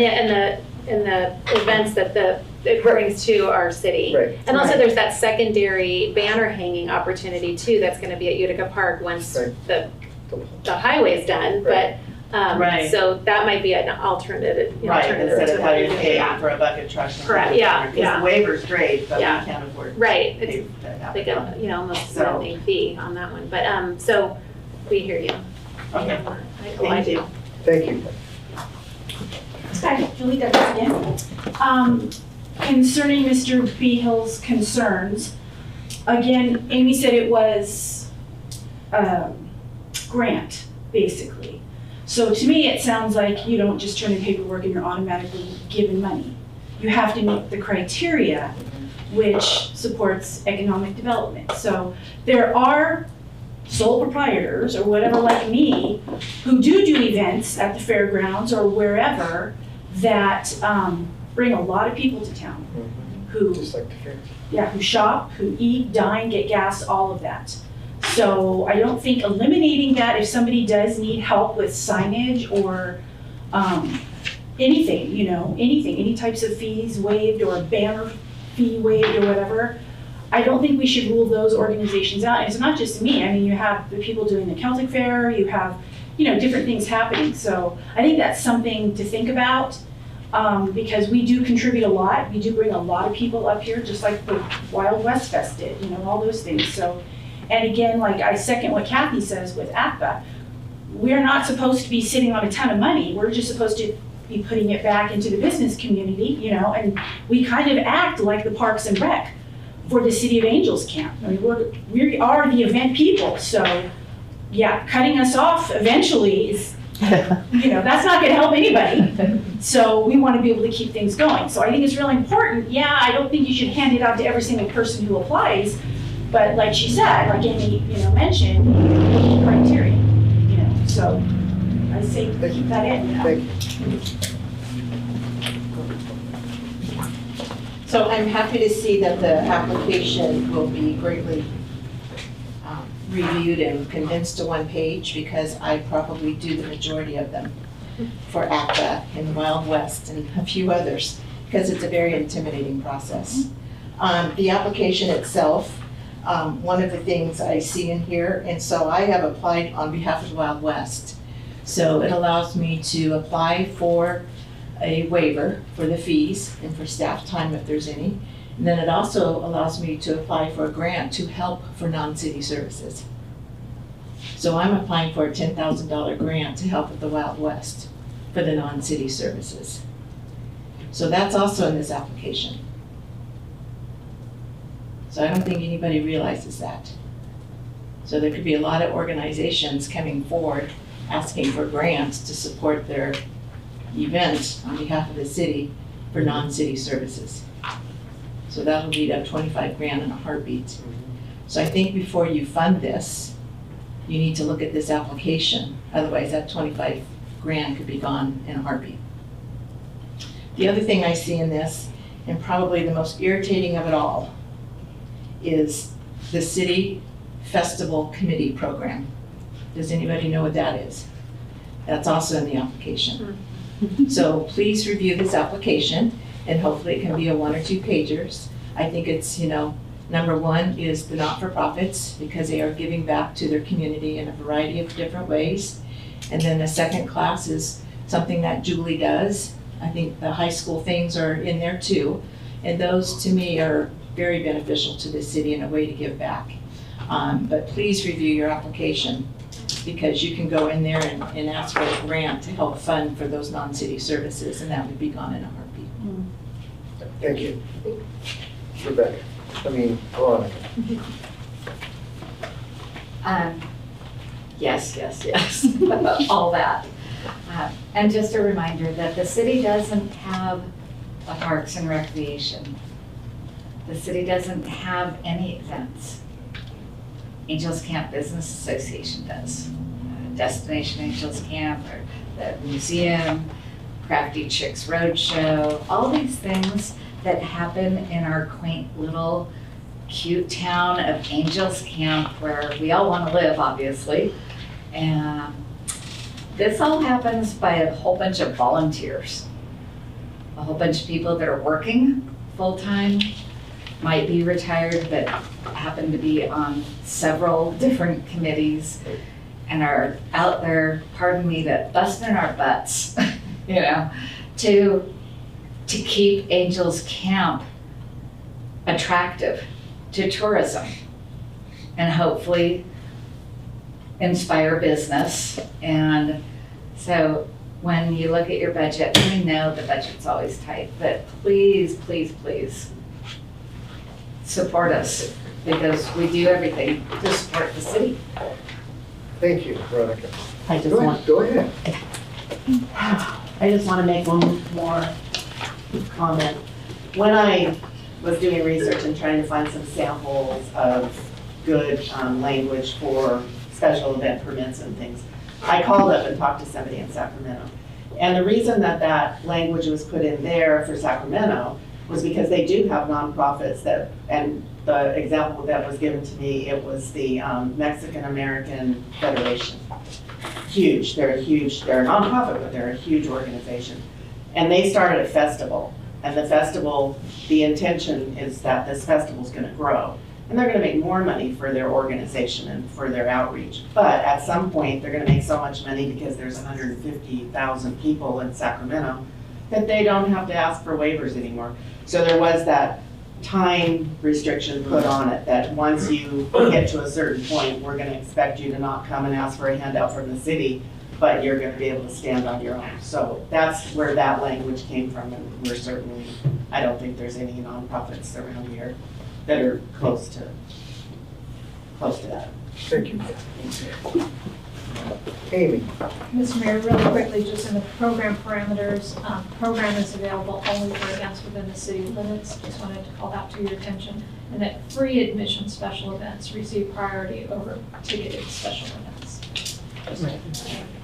So do we want to wait? We've heard a lot of comments. Should we task Steve and Amy to come back with this item, and so that we can look at the application and clearly define what I perceived was the purpose of this $25,000, and what I think the council perceived, it was offset the cost of, hanging the banners for nonprofits or for the parade or whatever. I mean, I don't know how big. I mean, it sounds bigger than I imagined, and the $25,000 is only going to go so far. So, that was one of my questions. Good. I've got a couple more questions, but did we use up all the money that we allotted last year? Correct. We did. We think so. Did we turn people away? No. I don't Okay. think we did. I was just saying, that was a question I had. Yeah. Did we ever deny anybody? I don't think we have. We haven't. Okay. Okay. And then my only other question, or you can Go ahead. is there any time-sensitive applications that if we don't pass this tonight, I know that there is the homecomings. And the parade, the Christmas parade, but that's. Right, but I'm just trying to think of anything before our next meeting. Yeah, we have several waiting for payments for projects that we are simply not requiring them to pay until this item goes before you. Oh, jeez. So Okay. we've allowed them to go along on that because they would otherwise not be able to go forward with their projects while we await a decision. So I suggest we go ahead with this tonight. Okay. And then I'd like to ask Steve later on, as part of the economic development plan, to look at this a little further. I'm seeing opportunities, for example, to bring car shows, to bring bass tournaments, to bring, and we offer trophies or something. A way to use this is economic development, to bring events into town that do support the local businesses. And how can we quantify that? So I think we need further discussion on this, but for now, this $25,000, I think we need to get it out there so that people can access it. But part of that motion is that we simplify the application. Yeah. I mean, so that it's not so overpowering that, I heard intimidating. yeah, or so intimidating. And that can be done word of mouth too. It doesn't, just because the application, the printed application looks complicated, doesn't mean it has to be complicated. And as people pull the grant or the application, they can be told, don't worry about it for now. I was trying to make sure no one gets left behind. Yeah. Right. Right. So, any other discussion from the public? Yes. Okay. Remind me about online, Michelle. Is there anything still on? No questions online. So we're speaking of items or events that are happening outside city limits with no ticket sales. So would that not exclude the fair? No, she said inside city limits, just within the city, not. Right. So does that exclude the fair? Not the Kitty's Parade, because Kitty's Parade would be in town. I don't know if we waive anything for the fair. We do. I think we waived their banner. We waived the banner. Did we? Yeah. Yeah, we did. Does it have to be in the city limits or can it be in the sphere of influence? For annexation. We can amend that. Yeah. That's what I'm wondering. Guidelines The say fairgrounds is a event definite, yeah. in the city. Well, and there's a lot of events that happen there, including my event. So Celtic Fair and your events Right, and all of this. right. And then I'm thinking, well, the fair happens, and if they get a fee waived for their banner, then we're, you know what I mean? Right, So and something to think about. fundraisers happen out there too, so. Yeah. Something to clarify. Yeah. Thank you. You can change the sphere of influence.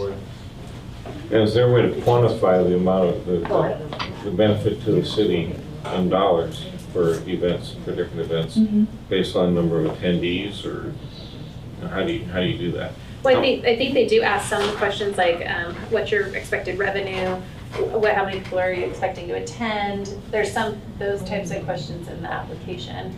But do we know when 10 people come to town, how much additional sales or revenue? Martin is might received? have that data, and he knows Like he knows Okay. how many cars come into the city per day. Like he's got that technology with the cell phones, It's challenging. but it's So- challenging. Yeah. Yeah. That's for further discussion, and not to do with this, but.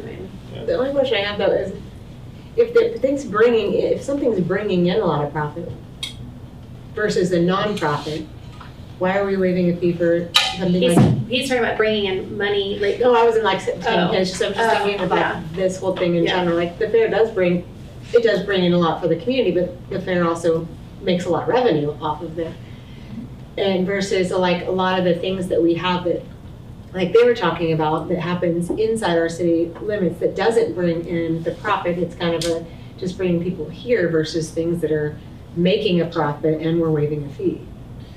And so when Lori comes and she's done that presentation about media, it's not just the banner, it's also, it takes into consideration the kiddie parade, all the staffing we need for the kiddie parade, all of that. I mean, it's thousands of dollars. And so she said it's a hardship for them to cover that, so. Even with the millions they bring in.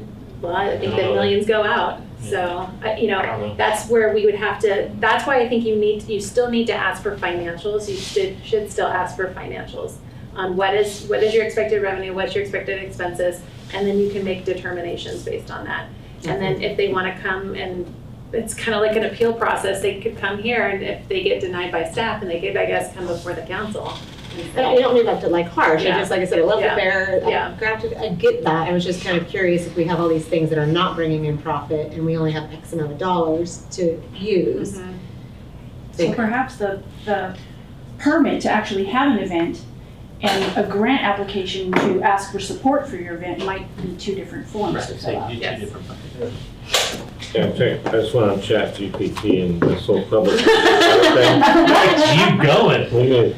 And basically, we can, if we give money to to someone who's for-profit or someone who's not a nonprofit, we can do that, but there has to be a clear government benefit, a clear public benefit, and it has to be used for a public purpose. So we need to be able to quantify what is the benefit to the city when Crafty Chicks Roadshow is we have to be able to quantify that Right. and be able to defend that.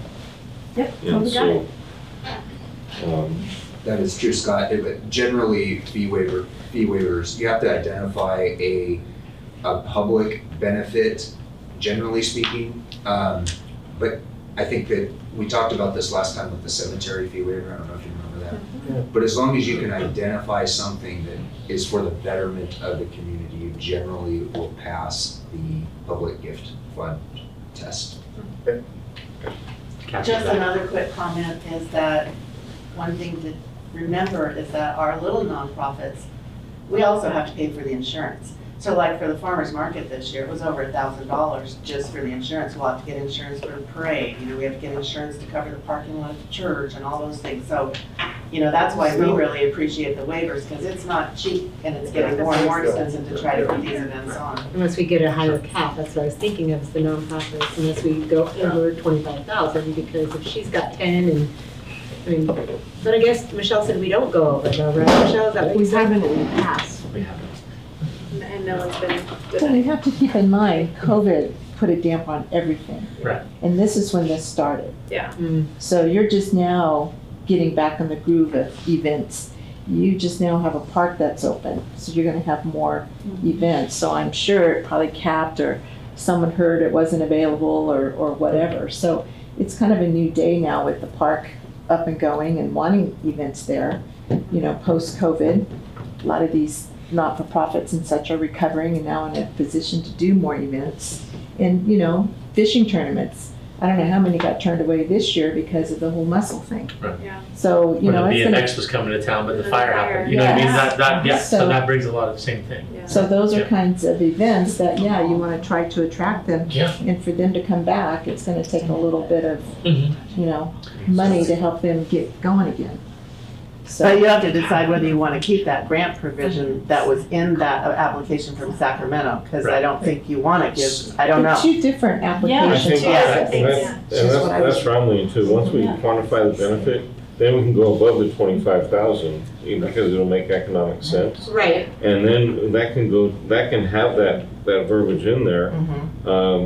Good guys car show, they might need a little subsidy for the first year or two. Yeah, But then there they you can go. rock and roll on their own, right? So that's what that's for, so we can bring big events into a small town by just giving a little bit of seed money. Yeah, seed And I think money. that's different maybe than what we're doing with the 25,000. Than the Right. nonprofits, yeah, I agree. No, I Yeah. agree with you, or like when Jeremy Leonard was doing the concert series, like if he wanted to reboot that, he would need some help funding money, like there's seed money that helps to do Right. that, so I get that, yeah. Okay. Okay. Any other discussion? Are we ready for a motion? Sorry about all that discussion. No, I think it's good discussion. Yeah. I think it's good discussion. Okay, we're all gonna sit here. Okay, I'll start it off. You wanna do it? You do it. I don't know. I would like to make a motion to, and I'm gonna try and figure out how to tie this all in, because I don't want to, the people that are in the queue, that are waiting on some stuff, I would like to handle them. But I'd almost like to put a stop until we get this squared away, or roll with it. And I think we can roll with it, I think we've given roll them with it. enough direction. Okay, there we go. I'll move that we adopt resolution number 2567, approving a $25,000 budget amendment to fund the city's special events support program. I think we also, and give direction to staff to amend the application process. Kind of do a one-pager or something. Do we want to remove the grant aspect out of the application at this time? Yes. I think we think roll so. with what we got for now, and then we deal with Just it. if it comes up, then I guess staff can notify, or they can figure it out. Well, staff they have the ability to make their own decisions on these And things. then it can be appealed. Yeah. Okay. Mr. Mayor, council members, if it helps at all, everybody who currently wants a waiver has already filled out the application. Oh, God bless them. Jeez. Wow. All right. Is there a second to Hey, my? I'll second your motion. Thank you, Karen. So do you second with my add-on about, I didn't accept any Yeah. amendments. He's just But- approving as is. It's just So I'm trying not to add staff work to, they've already got the applications in. well, these folks do, but what about future folks? We're gonna continue using this application and post it? I don't know, you got a motion in a second. You gotta roll with it. Okay.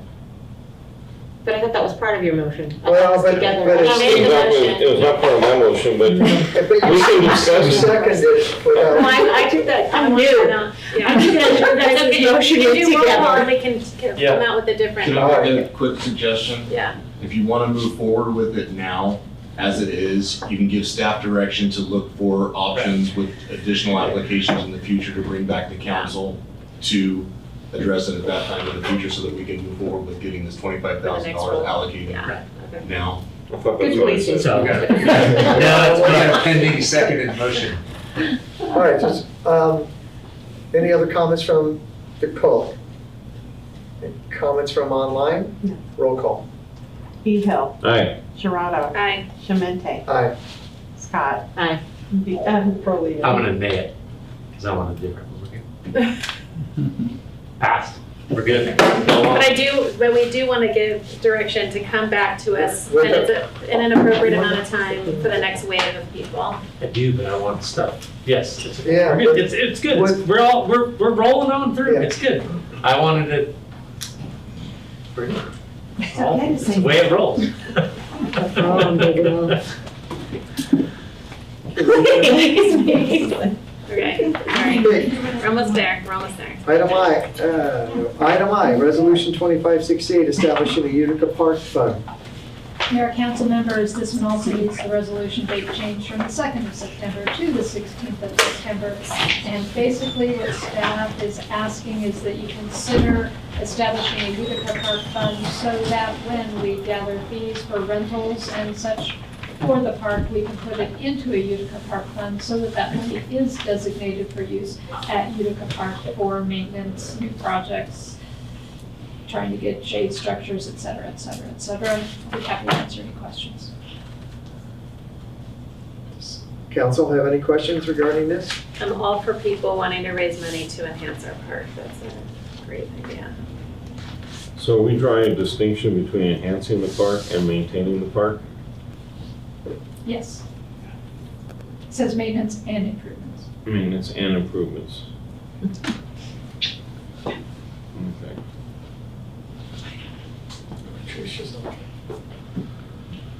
Any other comments from council? Okay, public? Go ahead. You want to take over? Go ahead, Patricia. Oh, thank you. Can you hear me? Yes. Yes. Okay, my question is, if this fund is set up, any public that wish to contribute and donate to this fund, will they be allowed to do it, and how would they do it if they wanted? Amy? They would, I assume, write a check to the City of Angels and put Utica Park Fund in the memo. And our finance director is shaking her head yes, so I'm gonna go with yes. So you would accept? Okay, and those funds are then set aside for maintenance and upgrading or anything, improvements and all that, and those funds are strictly Utica Park for those things? Yes. Yes. Okay, and that'll help the city because otherwise the city has to foot the bill for maintenance and things like that, right? The general fund is usually what we have to rely on. Okay, so this fund will help offset some of that? Yes. Okay, that's all I wanted to find out about. Thank you. And sorry I'm not there, I'm sick and I don't think anybody else wanted to see me. We do, but we don't want to see you sick. Get well. Monica. Okay, thank you. Thank you. I just have questions in regards to, so the fund is coming in, then who's deciding on the shades? Right. And the cost, and again, the maintenance, does it create more maintenance for our maintenance department?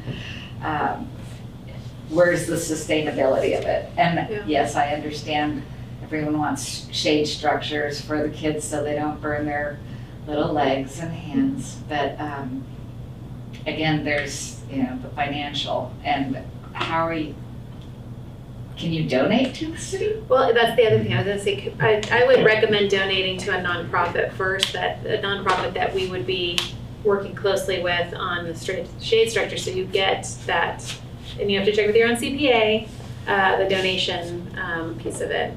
Yeah, because it just seems like a lot of intricacies. Yeah, So, but just like with the community club raising the 100 and whatever thousand for the play structure, then they turned it over to the city, and then it went into the planning, of that, and it came through council. So I think, that's likely what we're looking at here is something like that. So I think we would let Brandon. So I'm gonna go back a lot of years. The first fundraiser for the park was called Pennies for the Park. And we could not give money to the city because the city government could not take these funds specifically for the purpose of the park. So we went through the Rotary Club because they had the 501c3. We raised money, went to Rotary, and then Rotary helped us facilitate the Pennies for the Park and buying the equipment. The second round was the play structure that we have currently.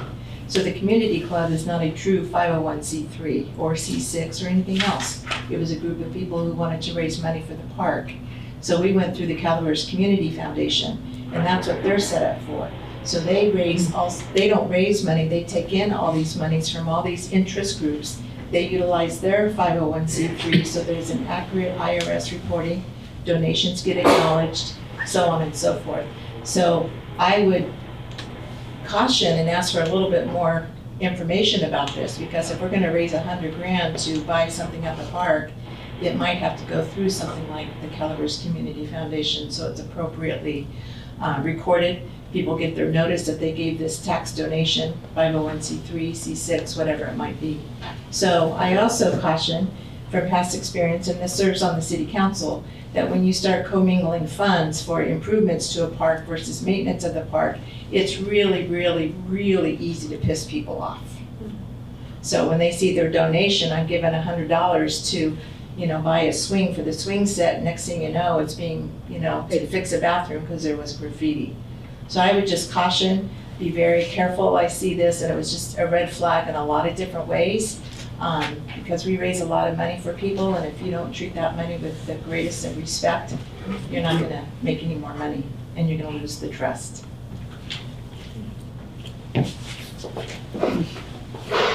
Is the nonprofit that is interested in this, going through the community club, or who is that early district group? They're already a certified 501c3, Okay. so that's fine. And yeah, the desire of council, they just wanted it to be something that which was the original idea, was so that reservation fees that we collected could in fact go to a separate fund. That would also be perfectly acceptable, and then find a different avenue for donations. I'm a lot more concerned that the fees that are collected by the park right now go to maintenance than future improvements. Because you don't maintain what you have, the future improvements aren't gonna matter. I look at the bocce courts, are they really bocce courts, or are they just a place for cats? I don't know.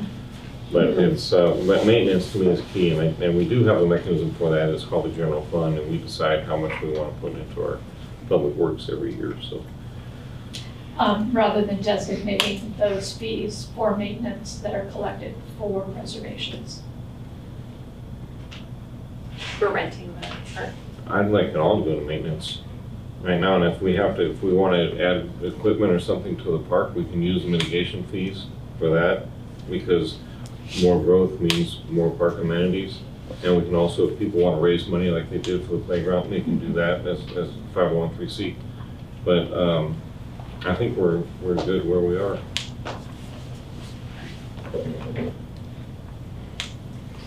So for me, I think this is a great start to something. I just have reservations, kind of what was brought up too, of if I want to donate to a water fountain, how do you ear tag that in here? And it doesn't go to irrigation control or whatever. And I think there needs to be something set up that people can donate to or whatever. And if they just want to donate to a general, this is great. But I still need to, I want to come back to seeing some organization try and take this over, whether. But I want to make sure that they know that the 501c3 that's raising money for shade, that we actually are going to use it for shade. Right, exactly. That's the guarantee that I think that they're looking for. Exactly, and I think that needs to be there for all sorts of stuff, whether it's a shade structure or a water fountain or whatever. Somebody wants to donate to something specific, the money can sit there forever and never do anything either. So I think holding it and the funds raised at the kitchen, if we want to designate it to maintenance, if we want, that's fine. But I think there needs to be some other. Where does it go now? Where the fees go? To general fund? Well, it goes to the public works general fund, so it offsets the costs for public works. Maintenance. Yeah. Another thing too is just because the community club was. Another thing too is just because somebody decides they want to donate something for a shade structure doesn't mean we have to put in a shade structure. No, it doesn't mean we don't have to accept the money. If we want to put in a BMX bike or a bike deal or a skateboard park, if we want it, great. If we don't, we can say no, thank you. Right. Oh no, I agree. And so by establishing a fund like this that takes money for that, it's kind of hard to say no, thank you when you've been accepting funds. I know, and that's so.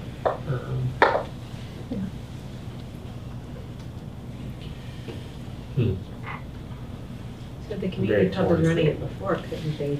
They're not really an organization anymore. They just, No, they've just it was just Jeremy Wood and John Broglio and Cora, and they started it. And That's why they went through the community foundation. right, and then with Brent They didn't want to go through the Harrington. process of registering, carrying records, doing their taxes. Having a board meet. meets. Yeah. Right.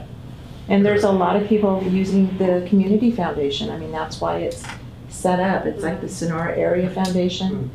I mean, it's a very valuable tool for our community. Or if somebody wanted to do something for the Tryon Park, you could specify. I'm throwing things out. Somebody could just want to donate to Tryon Park specifically. I don't know how you break that all out under there. So I think you have to have a specific campaign, just like the could, for community certain club things. did, So- and say, this is what we want to raise money for. right. You know. But I understand exactly what's going on, is that the park is new and beautiful and awesome, and we want to keep it and maintain it and do shade structures, and I'm understanding what's going on.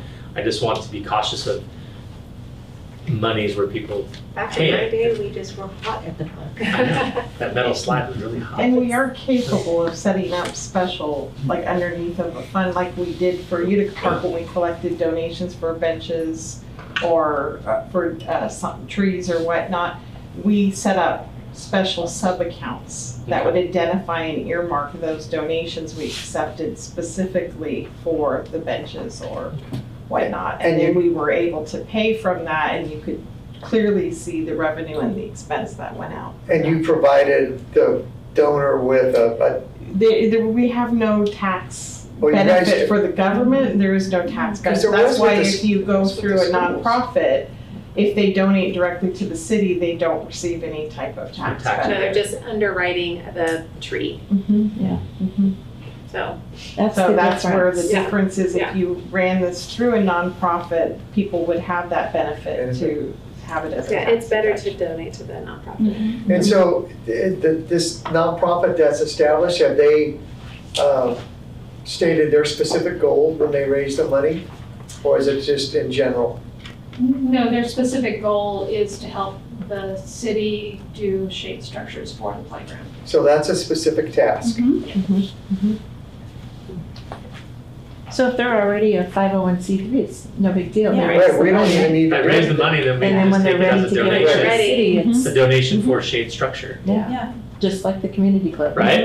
But I mean, unless we're after the maintenance aspect of this too, if we're after actually setting up a fund where people want to pay, then that's a different topic, in my opinion. So Amy, are you asking for us to, because I think the 501(c) answers that question about people being able to donate and enhance the park. But with revenues being generated, you would like to see those revenues being generated not fall back to the bottom line, but go into a reserve that Michelle could establish for the park? Yes.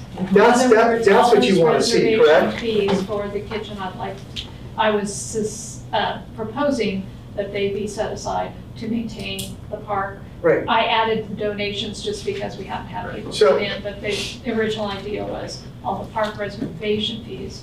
And you could do that, correct? Oh, definitely, yeah. Okay, so in order to make this a win-win, if we have a 501(c) that has a project in mind that people want to donate, my mind thinks, do we as a council have to approve it, or are we're going to support the 501, what these folks are trying to raise, correct?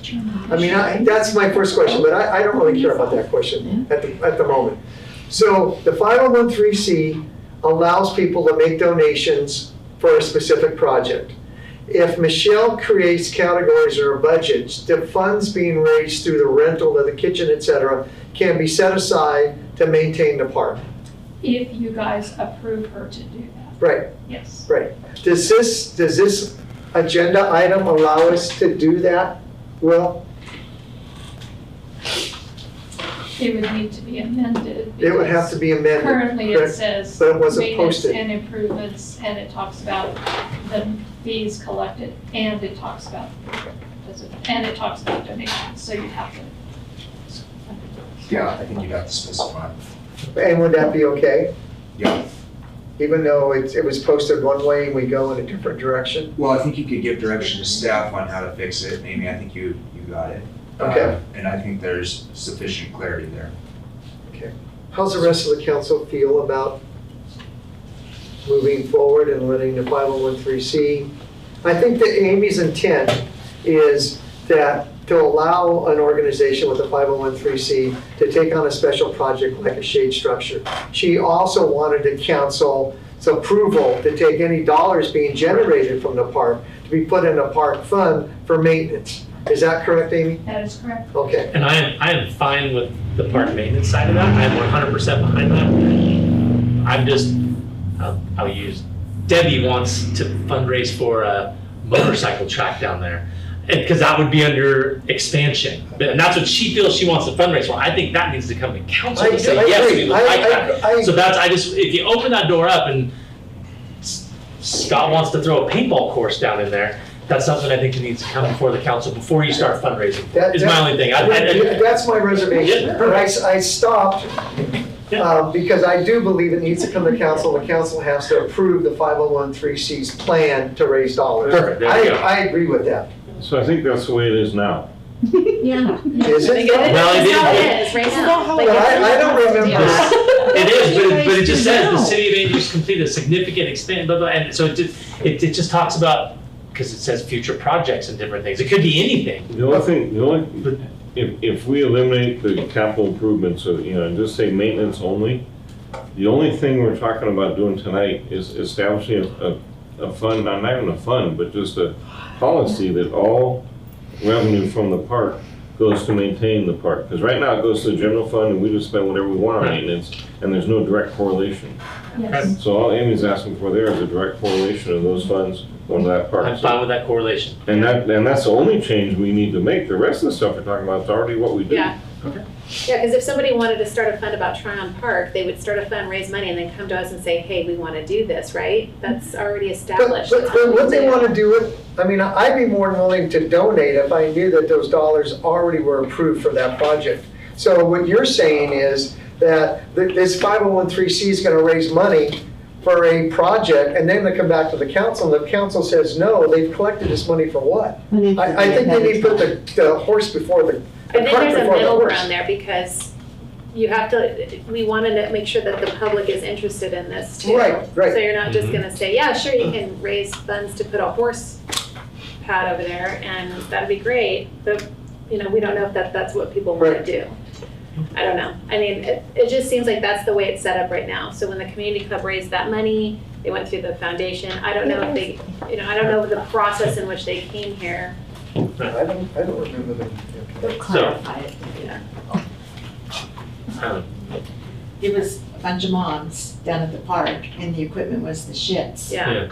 Literally terrible. Right. Yeah. Then we said we gotta do something. Right. And so as moms, we got together to figure out this is what we'd like to do. Right. And then we went to the city administrator saying, we wanna do something, what can we do? And then there were all sorts of guidelines.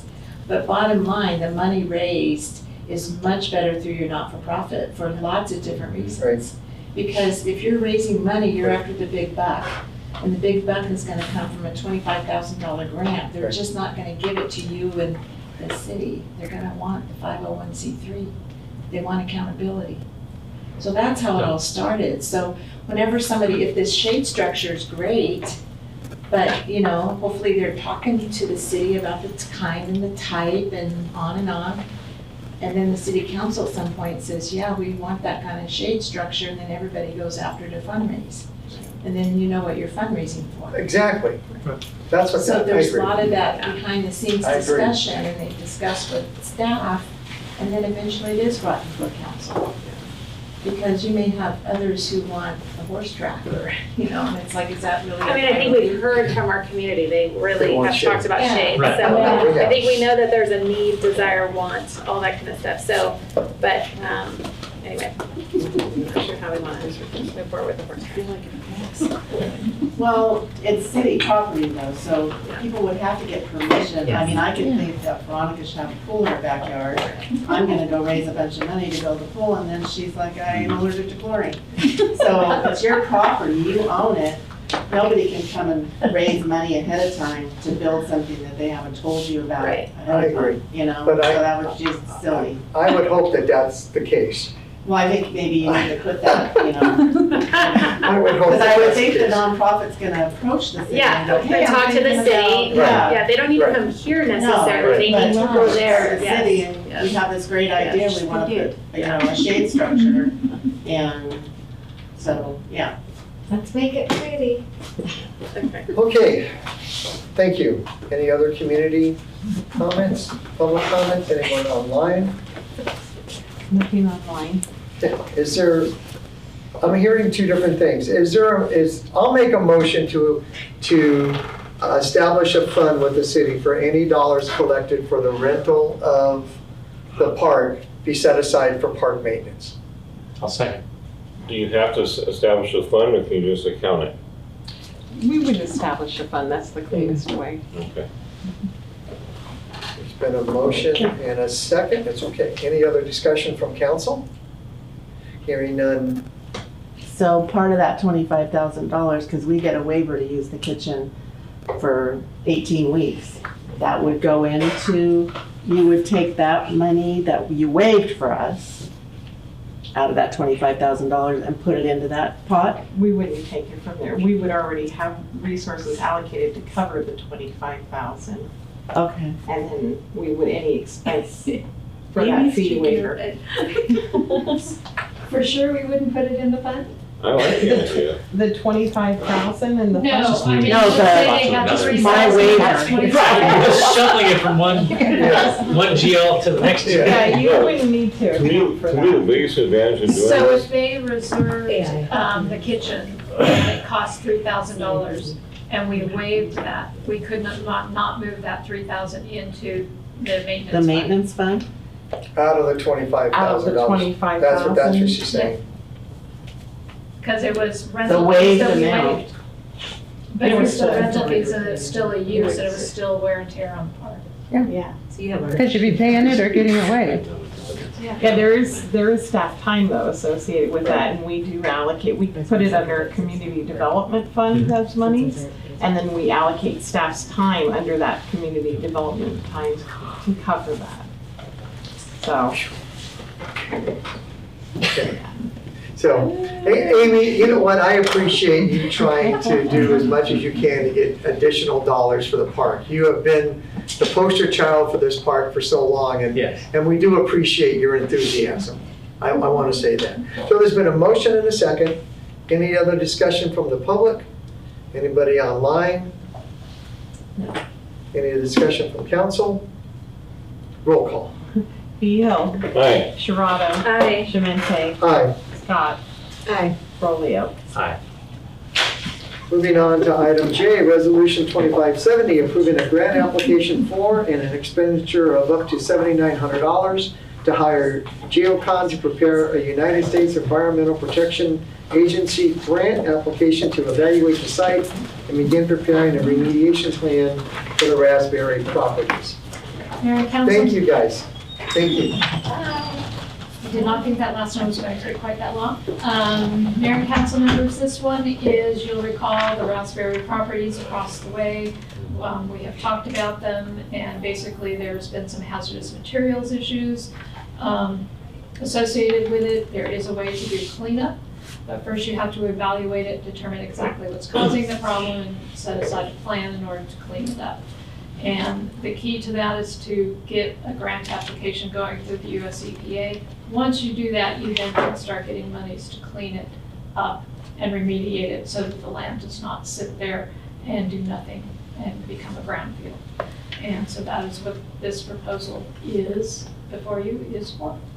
So, Any questions? so Amy, if we receive this grant after this study, will part of the funds go back and repay the city for the cost of the grant, for the cost of Geocon? That is not usually refunded through the grant, no. It would be not refunded. Or a city expense? It would be your investment, or you could ask, I guess, the property owner to kick in part of it to try to get money to go forward and not leave it as a brownfield. It's something that Sutter Creek has been pursuing a lot. They've been going after a bunch of brownfields and trying to get a bunch of grants to clean it up. They then take them on and turn them into parks, is what they have been doing. So they don't have these little pockets around. Yeah, so that was my question. If the property ends up not become owned by the city, then we should be reimbursed with $7,900. Or whoever currently owns the property should pony up $7,900 and the city will reimburse them upon deeding the property. Successful completion of receiving the grant. That is an option. I will say I foresee this as being a multi-year project, and we will know 10 years from now how successful this whole process has been. it could take 5 to 10 years to get through this whole process and get all those grants from the US EPA to finally achieve it being completely cleaned up. Could that property right now, without cleaning up, be part of a dog run? A nonprofit would be unlikely to want to accept it in its current condition.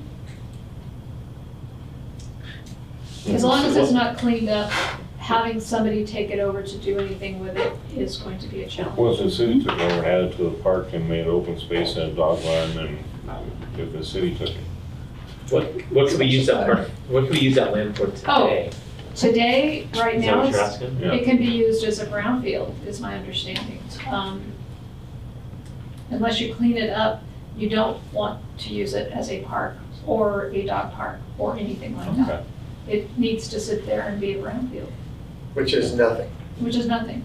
We get no use out of it, the owners get no use out of it.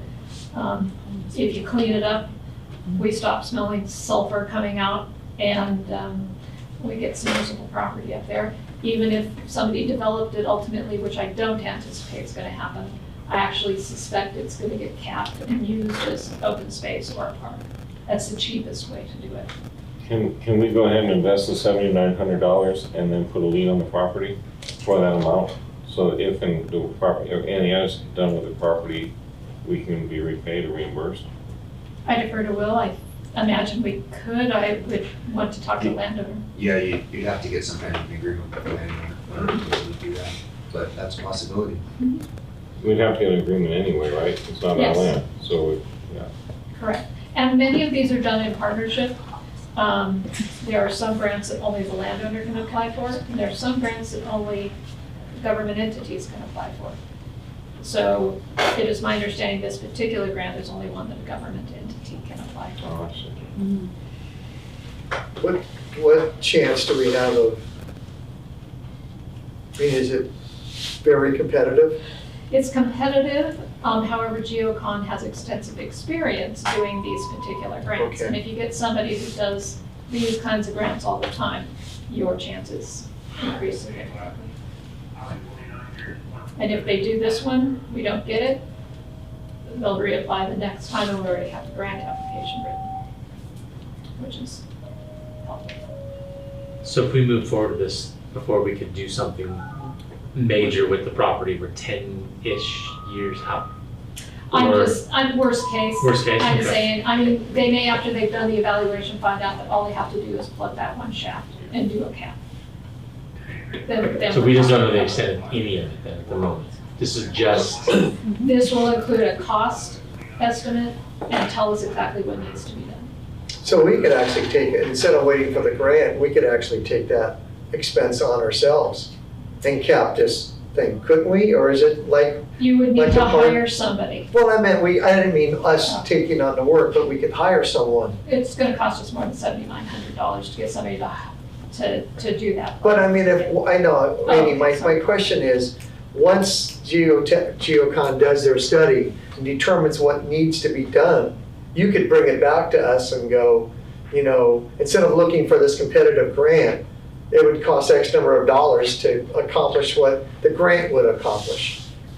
Is that possible, just like we did at the park when they capped them? So, It's not our property. so this Well, no, money would but it's go, contingent this upon money the would go given test, to though. pay somebody like That's what I wanna GeoCon make to go out there Right, and put that plan together and tell us how much it's gonna cost. right. Oh, I'm being dense, sorry.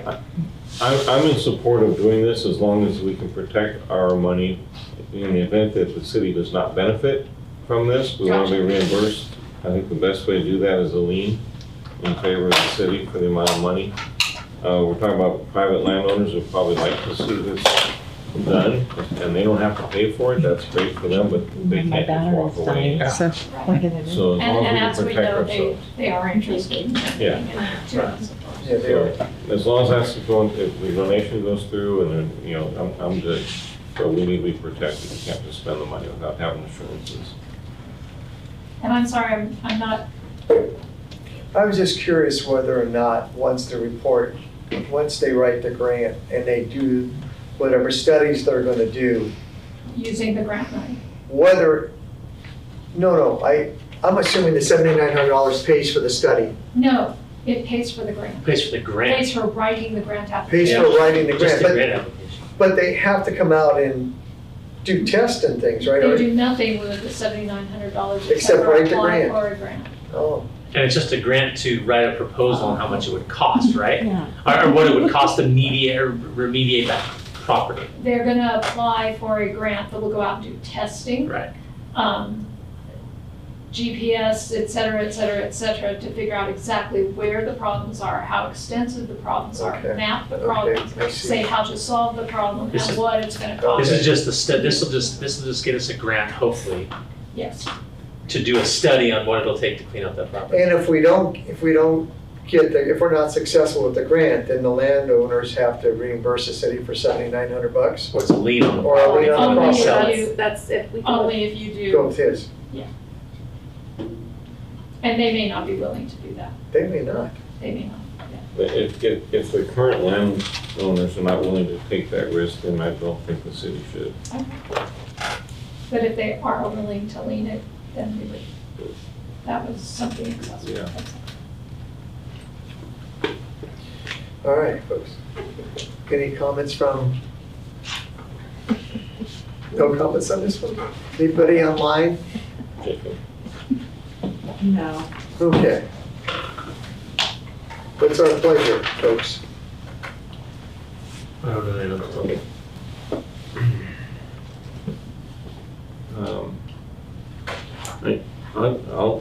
I'll move that we go ahead and adopt the resolution 2570, approving a grant application for an expenditure of up to $7,900 to hire Geocon to prepare the United States Environmental Protection Agency grant application, subject to the landowner's agreement to allow us to lien the property, or subject to donation of the property once the report is filed, is done. I don't know how to do that. Just gotta be a way.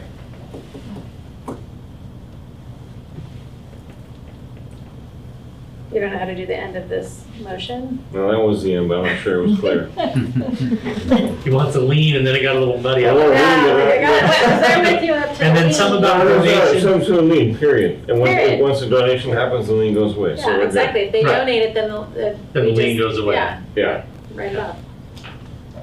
Okay, Is there a second? I'll second. It's been a motion and a second. Any other discussion? Any comments from the public? Anyone online? No comments on Roll call. Behill, Aye. Sharada, Aye. Shemente, Aye. Scott. Aye.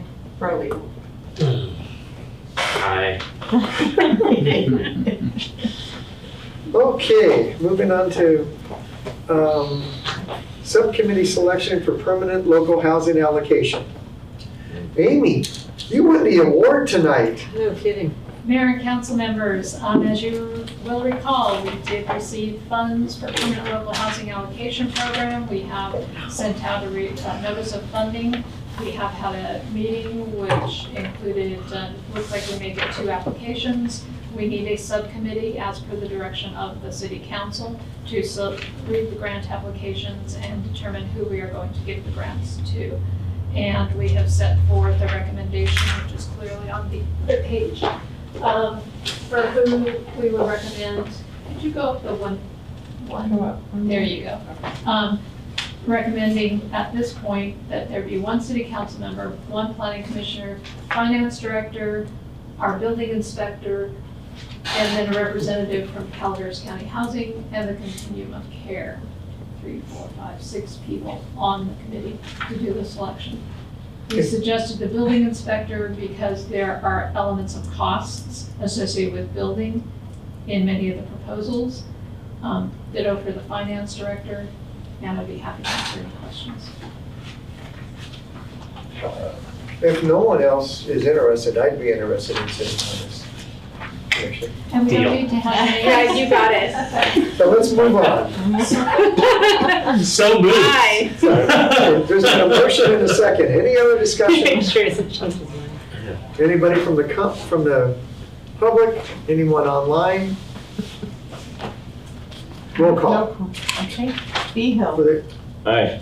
Jurado. Aye. Shemente. Aye. Scott. Aye. Brolio. Aye. Okay, moving on to item L, appointment of the city council to commissions. That's for Miss Scott. Yeah. I don't know, you seem to like to take on a lot. Oh, You seem no. comfortable. Oh, no. And you can see here's the current commission assignments. And we do have a vacancy on LAFCO. But it's a good time to review these. I'm currently serving on LAFCO. You know, I don't know, I mean, there's always a learning curve with everything that's associated, that we're associated, that we do. We again look at this in January when we select a new mayor and vice mayor and committees. Some of it, you could just be an alternate. Mr. Brolio seems to be an alternate for 14 different things. Well, I think it might be, be good to put you on something that's a little lighter because you're coming in towards the end of this year. And then we always, at the beginning of the year, we kind of look and see, we're in the middle of a 2-year shuffle as well. Like we're only at the end of the first year of the 2-year shuffle, if that makes sense. And then because you're here for basically a year and a few months. So I do think it would be good for you to take on something, I don't know what your availability is, but something like the CSED is fun, and that's economic development. And it includes, it's multi-county, The which, only problem with that one is it's mid.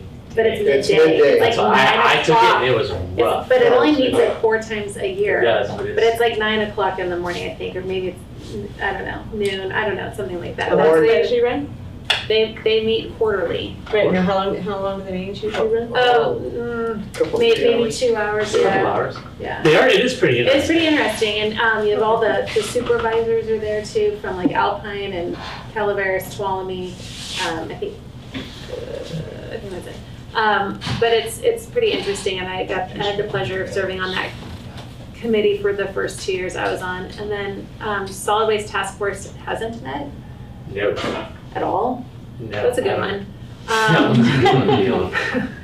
But I also think you should, and I don't know, I know you've been on CPPA, it's very interesting. You're saying go from 0 to 3 of them? No, I'm just kind of going through it, but What like interest do you have? CPPA I is very actually cool. I thought that one seemed interesting. Because it's about setting, because it's like all the districts, and it's how we get electricity, and we get at a discount rate, and it comes through It's there. only if I want to give it up. It's only if you want to give it, he was on it But forever. that one is during the middle of the day, too. That was in the middle of the day. No, I'm sorry. I was talking The about the CSED? Oh, Yeah. okay. He said, yeah, it's pretty interesting what they're doing there too. So it's kind of, yeah.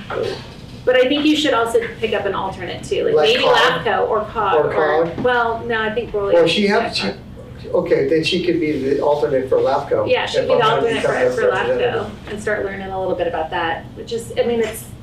And they need It's a huge. city It's LAFCO and COG are both huge, but they're so staff-driven Yeah, that there's not a lot of impact. yeah. I go and sit in those meetings and I wish, there's just not a lot of impact. The staff is so solid, especially on the COG. Mhm. Right now, we're going through a little turnover on LAFCO, but, Yeah. that's certainly. LAFCO is pretty, I will say LAFCO is very interesting. They are a Yeah, very very powerful interesting. organization, and They are. they hold a lot of weight, and they do everything from ag to water, police, fire. They check out a lot of stuff. But if you're interested in any one of those, I'm flexible. So whatever you. The Central So State would we be serving Development it together? is- What's that? Would we be doing that together? Because it's like you and a vacancy. On LAFCO, unless, right now, if that's a vacancy we need to fill, with no other changes, so you do that, or, if. Or do you want to if bump? Mike Do you wants, want- if Mike wants LAFCO, and I, Yes, take you know. up LAFCO or. No, I mean, if you want LAFCO, I mean, typically, what I've done in the past, before Scott was elected, is that I would take all the day meetings because people worked and it was harder for people to fit. like CCP, like the Calaveras Public Power Agency or Central Sierra into their schedule. So it just made sense for me, because I'm retired, to take those. Is LAFCO during the day? No, it's at night at 6. Would you like LAFCO? I was just looking at the vacancy. It's hard, like, I thought that the one, because she said it's starting at light. I do work full-time. So the evening would be like a better thing, so I could do both of those. The one that's during the day, because It's once a quarter. Once a quarter. And they usually cancel one of those meetings, so. And I find that stuff fascinating. Anyway. Yeah. See Debbie shaking her head, because I think she knows that. Okay, we need to make a Okay, motion. so where was that though? Where did we leave off? So Central the Sierra Miami and LAFCO? LAFCO, did you want me to be the alternate on LAFCO, or do you want me to take the vacant spot? It's up to you. It's up to What would you like to do? guys. Oh my gosh. We're playing nice in the sandbox. Vacant spot. Okay, you got it. You have a meeting on Monday at I 6 know where o'clock. to find you. So, Steve, we're gonna have to make sure that she gets the agenda. Okay. Is there a meeting on Monday? You can forward. I can be the alternate. No, I'm okay. I'm okay. Do you not want to serve with me? Is that what you're saying? Yes, I don't want to miss Monday night football. Oh, we can play on our phones while we're there. So, Did you want me to bring up do we the need a calendar? motion to appoint? No. No, we just, okay, so from this point forward, Kara, you will be serving as our LAFCO representative along with Councilman Behill, and be serving on Central Sierra Economic Development District. And I graciously allow you to do that. Those are tough meetings. Oh my goodness. Okay, thank you. Done deal. I don't know which one of you I'm not gonna like. He just got sucked into Thanks. You're Oh my good. gosh, are you Debbie Fine. Are you in the midst of this? Yeah, well, it's I trust Debbie, she's going like this, I'm like, okay, yeah, sure, sounds I can good. go have a Monday meeting. But now I don't know if we're gonna work with Scott. Monday? Yeah, 22nd.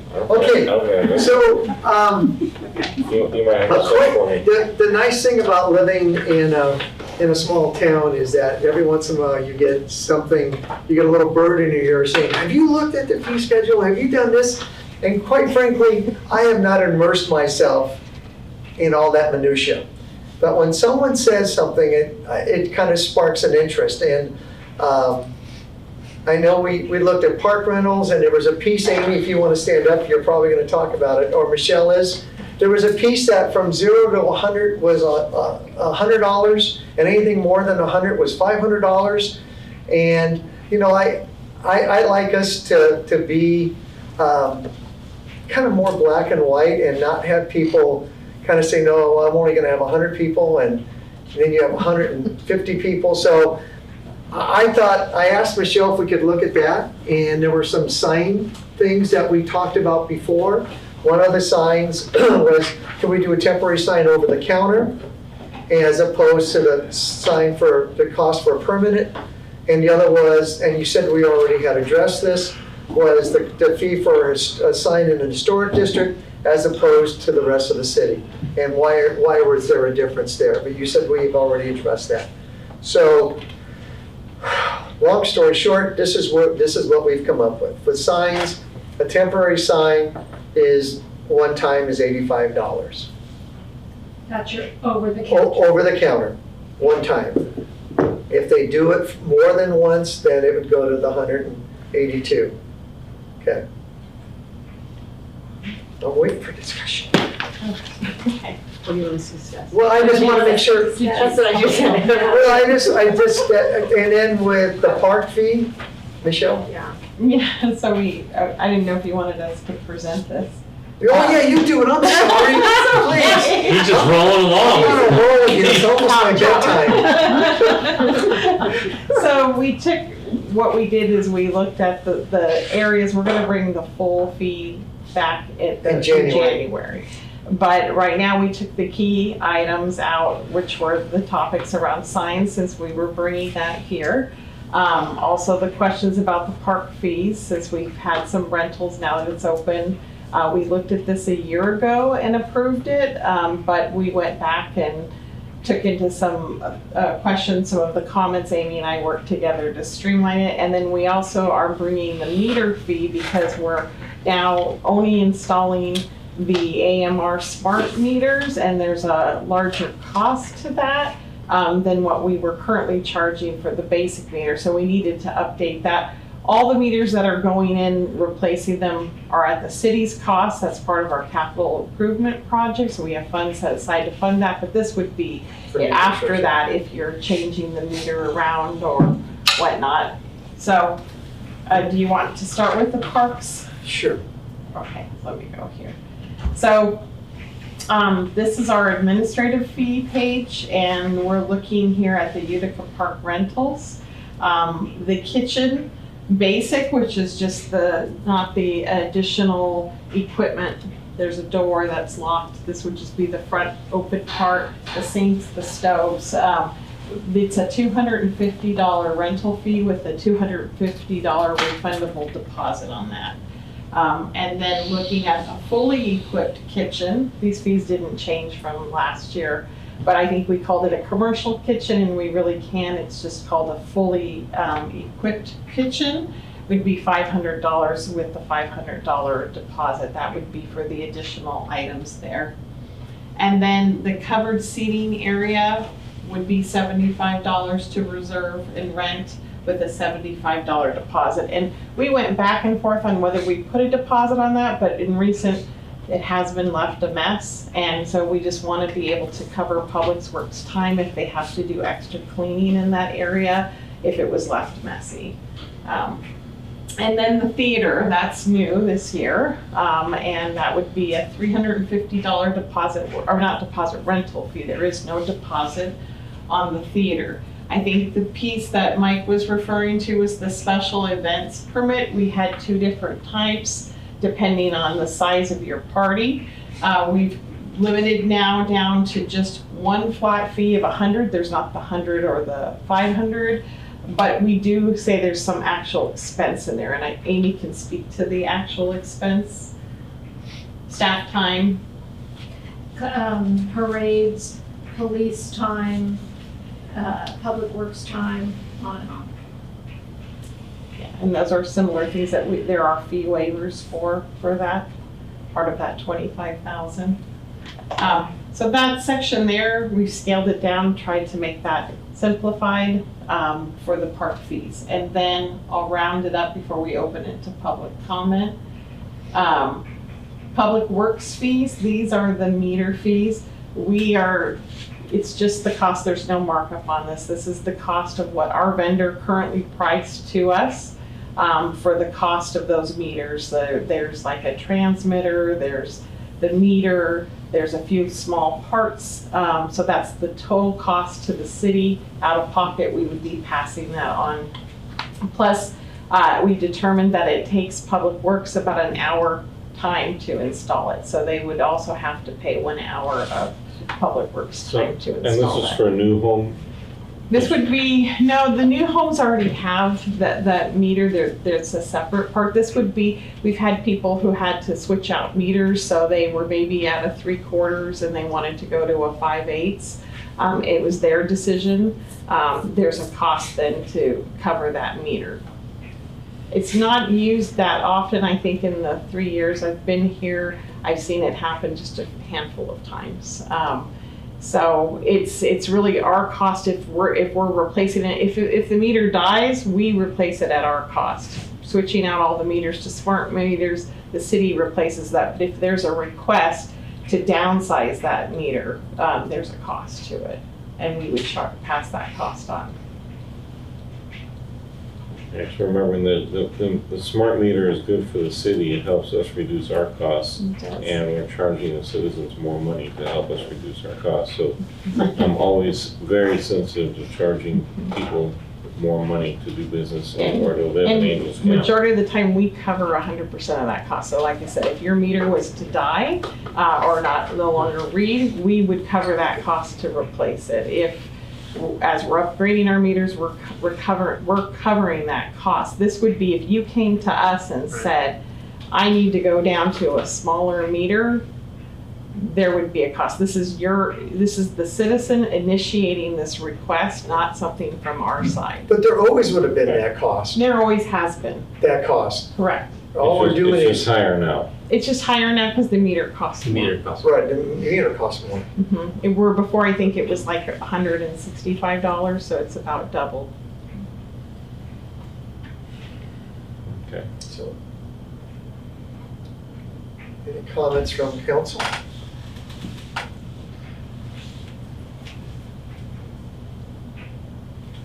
Any comments from the public? A couple here. So on the special event permit, is that for any event that's held on public property?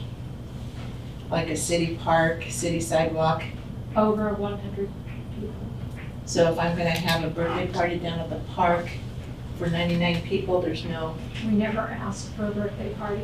We just always just charge them $75. We never ask for special. Or a memorial service or any of that, correct? We do. okay. So if I wanna have something on private property, a car show in the Middleton Shopping Center, which is private property, would I need a special event permit for that? Depends on how many people will be attending. 500. Yes. So the special permit is also for public and private property, for anything over 100? Yeah, it has to do with, it's laid out in the code, and it has to do with how it might affect the rest of the city. So if I'm gonna have a gigantic sale at Calaveras lumber, am I gonna need a special permit? That's regular business. Well, in conjunction with the car show. Well, the car show's what triggers it, the Okay, okay. sale of the lumber company. Okay, so that's on the special permit. And then when you go down and take a look at the sign, so temporary sign for a one-use fee, and that's for 100 days, one sign, correct? And then No. Yeah. That's one temporary sign Right. over the counter. Right, but it's, that temporary sign is good for 100 days? Or 100 days in a If you calendar use the year? same one for 100 days, yes. Okay, so as the farmer's market, we have about 16 signs. So it would be a temporary permit at $182 in the farmer's market. We've never charged you. But I'm just for- saying, future, this is, And it, right? and within As- city limits. Right, so as an event organizer, I'm hosting a farmer's market, and so there's a sign permit. So I just want to make sure I understand the new Yeah, policy is temporary. We have always included those as part of your special event permit fee. We Right. don't usually charge an additional fee for the signs. Right. So, but I'm just saying, so we understand, so, and it's, so that's one example of a farmer's market. As one It is example. a special event as opposed to, we would not be considering it, the signs as Okay. separate. So we're gonna host the junior frog jump, and that's held on the school ground. And we have temporary signs, we have 2 of them. So we don't go get a special permit because it's on the school grounds. There's well over 100 people. Would I need a special permit for that? For temporary signs off-site, Junior frog jump being held at the Mark Twain Elementary School.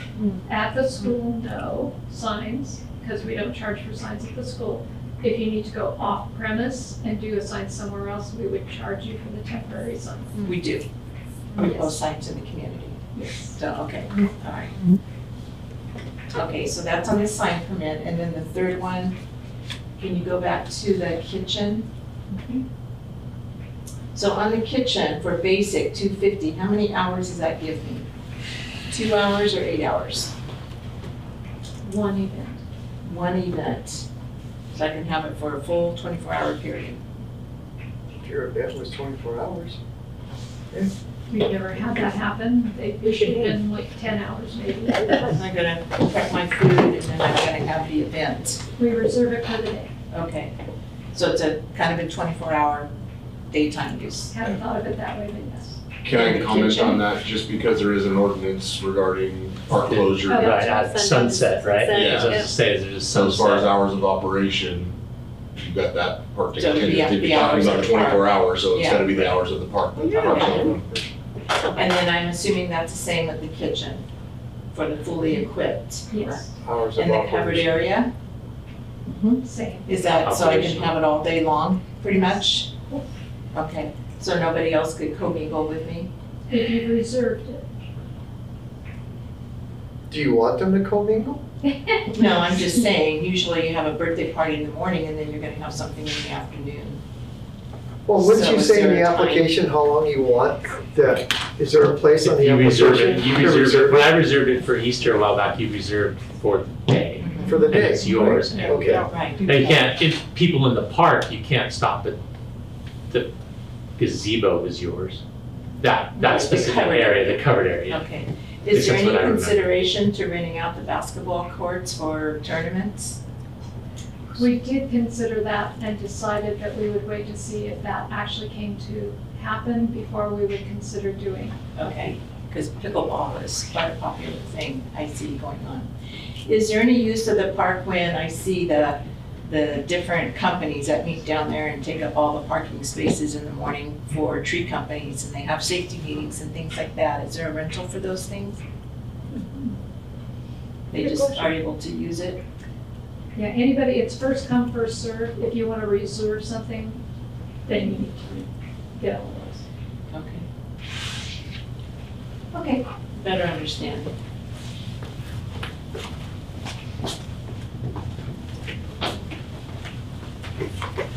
Just a couple questions. Okay. I see there's a cleaning deposit. So my question is, if you have an event down there, I'm not talking about farmer's market because we don't pay for anything down there, but somebody has an event down there, uses, let's say, the pavilion, the covered area. Does somebody come and inspect that as soon as that event is over, or does it not get inspected until the next day? That's only a concern because in the past, when we've had a farmer's market there, we got a phone call the next day, why is there garbage all over the park? Well, we clean up after ourselves, there was a homeless person in the park. So I think whoever is going to be renting these places is paying a deposit. The inspection that needs to be done prior to the event needs to be done sooner than later, so that doesn't happen to someone else. And I'm only speaking from experience, because we have the city administrator call us and say, or I think she sent an email, and she was like, what the heck happened? There was garbage everywhere and blah, blah, blah. Well, there happened to be a homeless gentleman in a scooter that was in the park all night, so he made a mess. But just to prevent that from happening in the future, I mean, you know, when you rent an indoor venue, you know what I mean? You got a key and you're done and nobody else has access. But when it's a park, anybody has access. So that's one question or one point to make. Number two, there used to be a board down there, and if you did have the park rented, your application was up there with the date and the time. So if you went there, you knew somebody had the park rented. You know what I mean? Or the pavilion or the kitchen or whatever. Will that be coming back to the park? So we, basically, Public Works, they mount a sign on the pavilion itself as opposed to the board. So the pavilion itself says a name reserved Oh, X okay. or Y. So there's a sign on the pavilion. Okay, perfect. Okay. Just in case somebody rented it, and then, you know, you have people that show up and set up their birthday party, but what if somebody else has it rented for a memorial service or something? Okay, Yeah. that's what I wanted to A clarify. reserve sign does go up. Okay, perfect, thank Can you. we put something in there where they take pictures, back to her? The first one? Like, take pictures of, you know, like, it's on the application, Yeah. prior to leaving, please take pictures so we can see how you left. That's a good Yeah, text it to a number or email it to somebody or Right. something. That would be, Chris, do you want to address that since you're the one that would have to send somebody out overtime Well, yeah, after the that's, case? that's unrealistic. That would be an additional cost to someone renting the park if I had to pull someone in the Right, time right. to inspect. So the I was thinking park if they right do after pictures, then you know. Yeah. Yeah, I don't have a problem with that, but. Or at least who are take we gonna pictures have for to text the yourself, yeah. Pictures to? Well, it could be emailed to the, wherever they got the application, Yeah. no? Right, Yeah. so, yeah, if they wanna email it to. Because we do that on job sites, we'll take email, pictures that and. would probably work. To be honest, the messes generally occur with somebody who has not reserved. Right. Exactly. But I can see what she's saying, they're wanting to protect themselves. Yeah, but who's to and- stop somebody You from have a coming and deposit. making a mess after I've left? And she Do you know has what a I mean? deposit. Understood, and that is gonna happen, and apologies that you were blamed for it, but, that's a fantastic Yeah. idea. Perfect. Yes, ma'am, you were gonna. No, I just make a comment because I used to also run the Angels Camp Farmers Market, and I remember coming in one Friday afternoon to start setting up, and there had been a birthday that, whether the morning or previous, and the cake and colored frosting all over. Everywhere. Yeah, so we ended up having to go run and get a hose and then try to locate someone with maintenance to tell us how we can turn on the water, and it was a mess. Anyway. I would also trust our staff that, I think pictures are a great idea, that's a great suggestion. But there's a real difference between birthday party garbage and a homeless garbage. And I would hope that if we're sending our crew out there, they can discern that this wasn't part of the rental, this was garbage from a homeless person. Right. Because it doesn't match what the application asked that they were doing. So, but I appreciate that Just like in today's world, awareness. you kind of want to cover yourself. No, I appreciate that awareness. Is a maintenance number, phone number located down there for people to call if they need if they have an issue? No.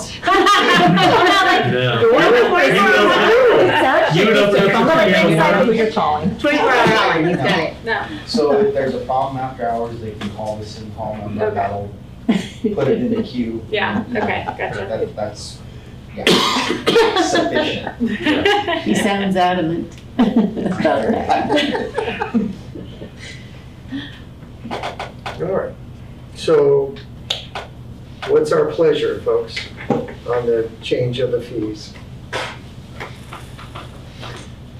What was the kitchen before and the full kitchen before? Same price. Same exact price. We did a comparison also to local parks, especially Murphy's, and we're comparable or a little under Okay, yeah. in space.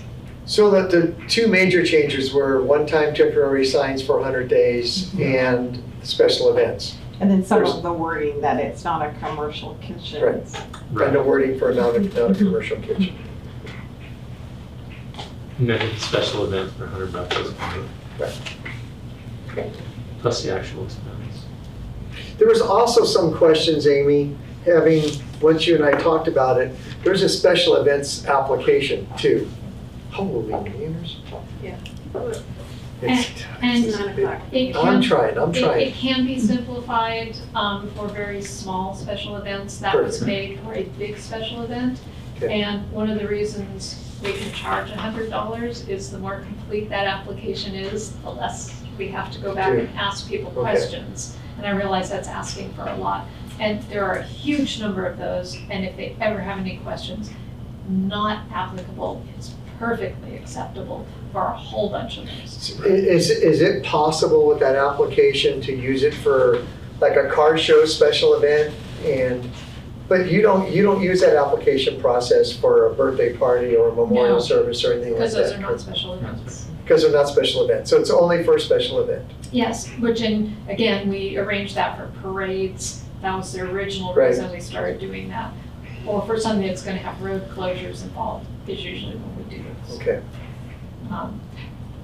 Any other special events, 90% of that is not applicable. We need to know how many people, when.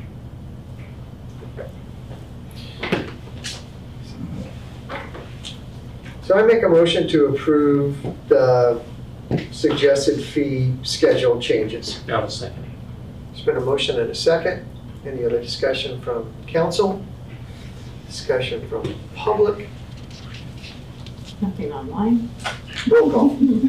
Behill. Aye. Sharado. Aye. Shemente. Aye. Scott. Aye. Trolio. Aye. I appreciate everyone's patience as we are moving through this agenda. Any information items? Administration report, it was included in our packet. Thank you folks for doing that. and those updates. Did he have anything to add? Did you have anything to add, Scott? I just wanted to thank council for the opportunity to allow me to step into this position, as the need was there. I'm glad that it's coming to an end at the same time. But I also just wanted to point out and once again appreciate Michelle and her staff for the work that they've been doing with the amount of short staffing that they've had for quite a while now. And it's very commendable, the stuff that they've done, and Michelle especially in stepping up and taking on multiple roles, much more of their normal duties, and still somehow keeping her head above water. And a smile on her face. I don't honestly know how she's done it, and I'm hoping that things start to get a little bit better and flow a little bit more smoothly for her over there in City Hall, especially with Steve starting back tomorrow. So anyways, I just wanted to comment on that. And then I just will add too, as far as the police department's concerned, I should have my new sergeant, possibly starting this week. Oh, good. To fill that void. And then we still have the 2 in the police academy, with one graduating October 16th, I believe, and then the other one in January. So a little bit of light at the end of the tunnel, although I did get notice that I might have another officer leaving. So we're going to be right back where we started. So anyways, just wanted to share that information. Thank you. Thank you, Scott. City council reports. I'll start with Alvin. I went to COG and Calaveras Transit. Calaveras Transit didn't have a whole lot other than we are up 14% increase, 44,000 riders for the year prior. We are meeting the Farebox Recovery Act, actually better than normal, so that was good. What else was there?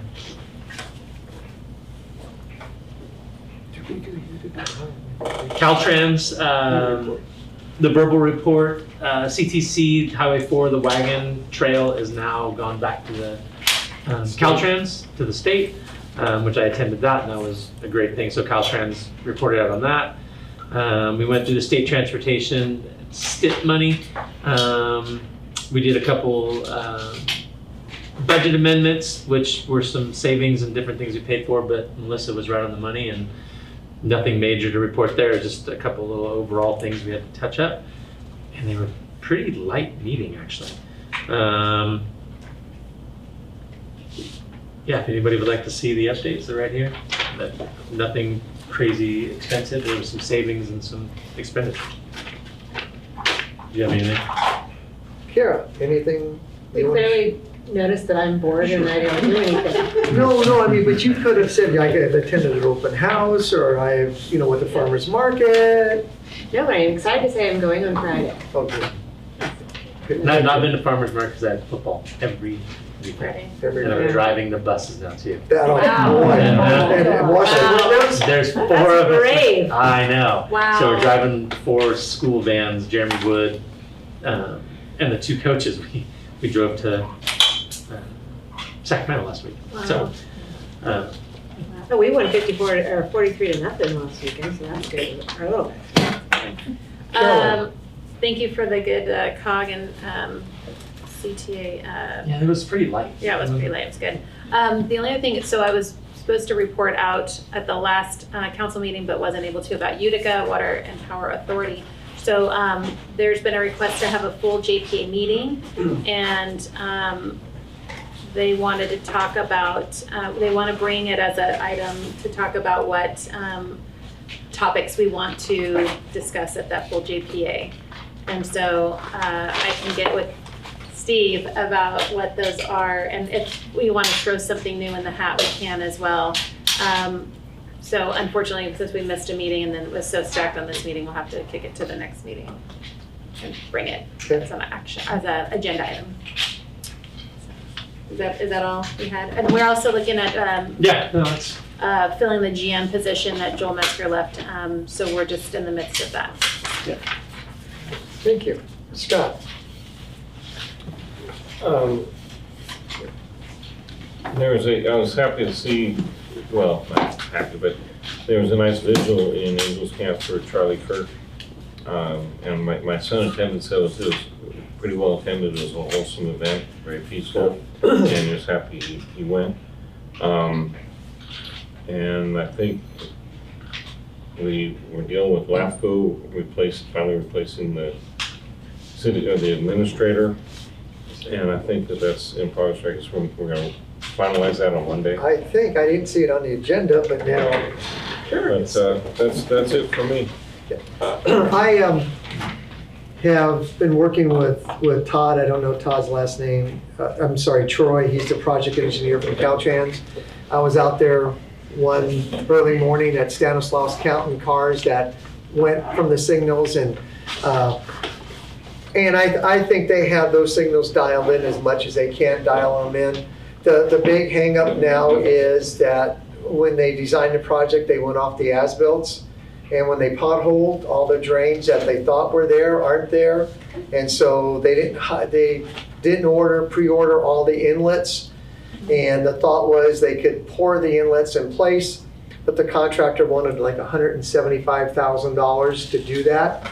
And Troy decided not to. So the inlets have been ordered. And he said, you know, what I really want to do is provide the very best job possible for the city.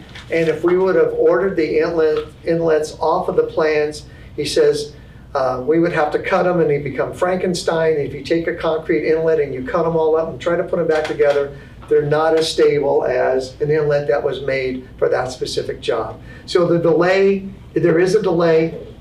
Last week it was 3 weeks. I'm thinking hopefully it's 2 or 3 weeks. But I think he's going to try to do everything he can to get the project done before Christmas. It was going to be done in November, actually, if it wasn't the hang-up. And I know, Steve, that you will be attending those weekly meetings. And I know that Aaron does, and I'm not sure, Amy, if you do. But Troy is very good to work with, and he's been very receptive. I started the opening day of school. I was out counting cars, and I was out the other day. And the other thing is, I want to echo what Scott said. Scott, I appreciate you stepping in and everything that you've done to help get us through this transition. But I can't say enough for our department chairs that haven't missed a beat from Robal and the fires up at Foothill, or what you're doing on a daily basis, and Michelle and your staff, wrestling water and everything else that you do and everything I've asked you to do. I truly appreciate what you folks have done. So thank you. Thank you. With that, there was one correspondence. Did you want to talk? Anyway, I was asked to write a letter of support for CCWD. It's in your packet.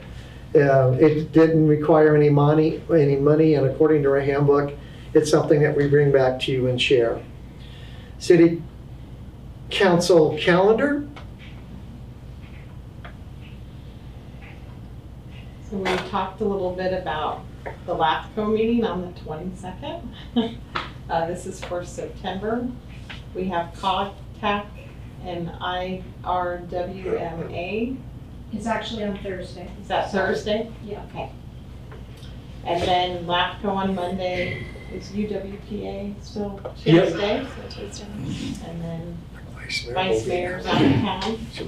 I'll be out, so you'll have to And do I'll cover COG for on me the- because yep. I'm not back till the 2nd. Yep, And it'll then cover we're COG. moving on to October.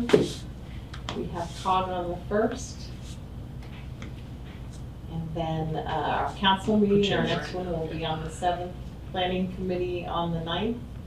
And then we have the same repeat. COG-TAC CPPA is on the 15th. IRWMA. And then our city council meeting on the 21st. And Utica on the 28th. Thank you, Michelle. Any items for future agenda? Scott? I'd like to hear about the possibility of hiring one more police officer.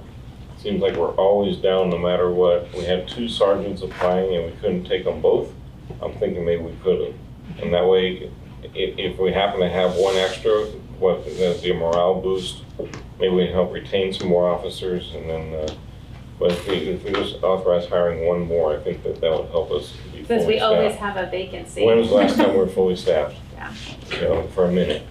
So if we put one more in there, let's do it. Let's consider it. Caroline?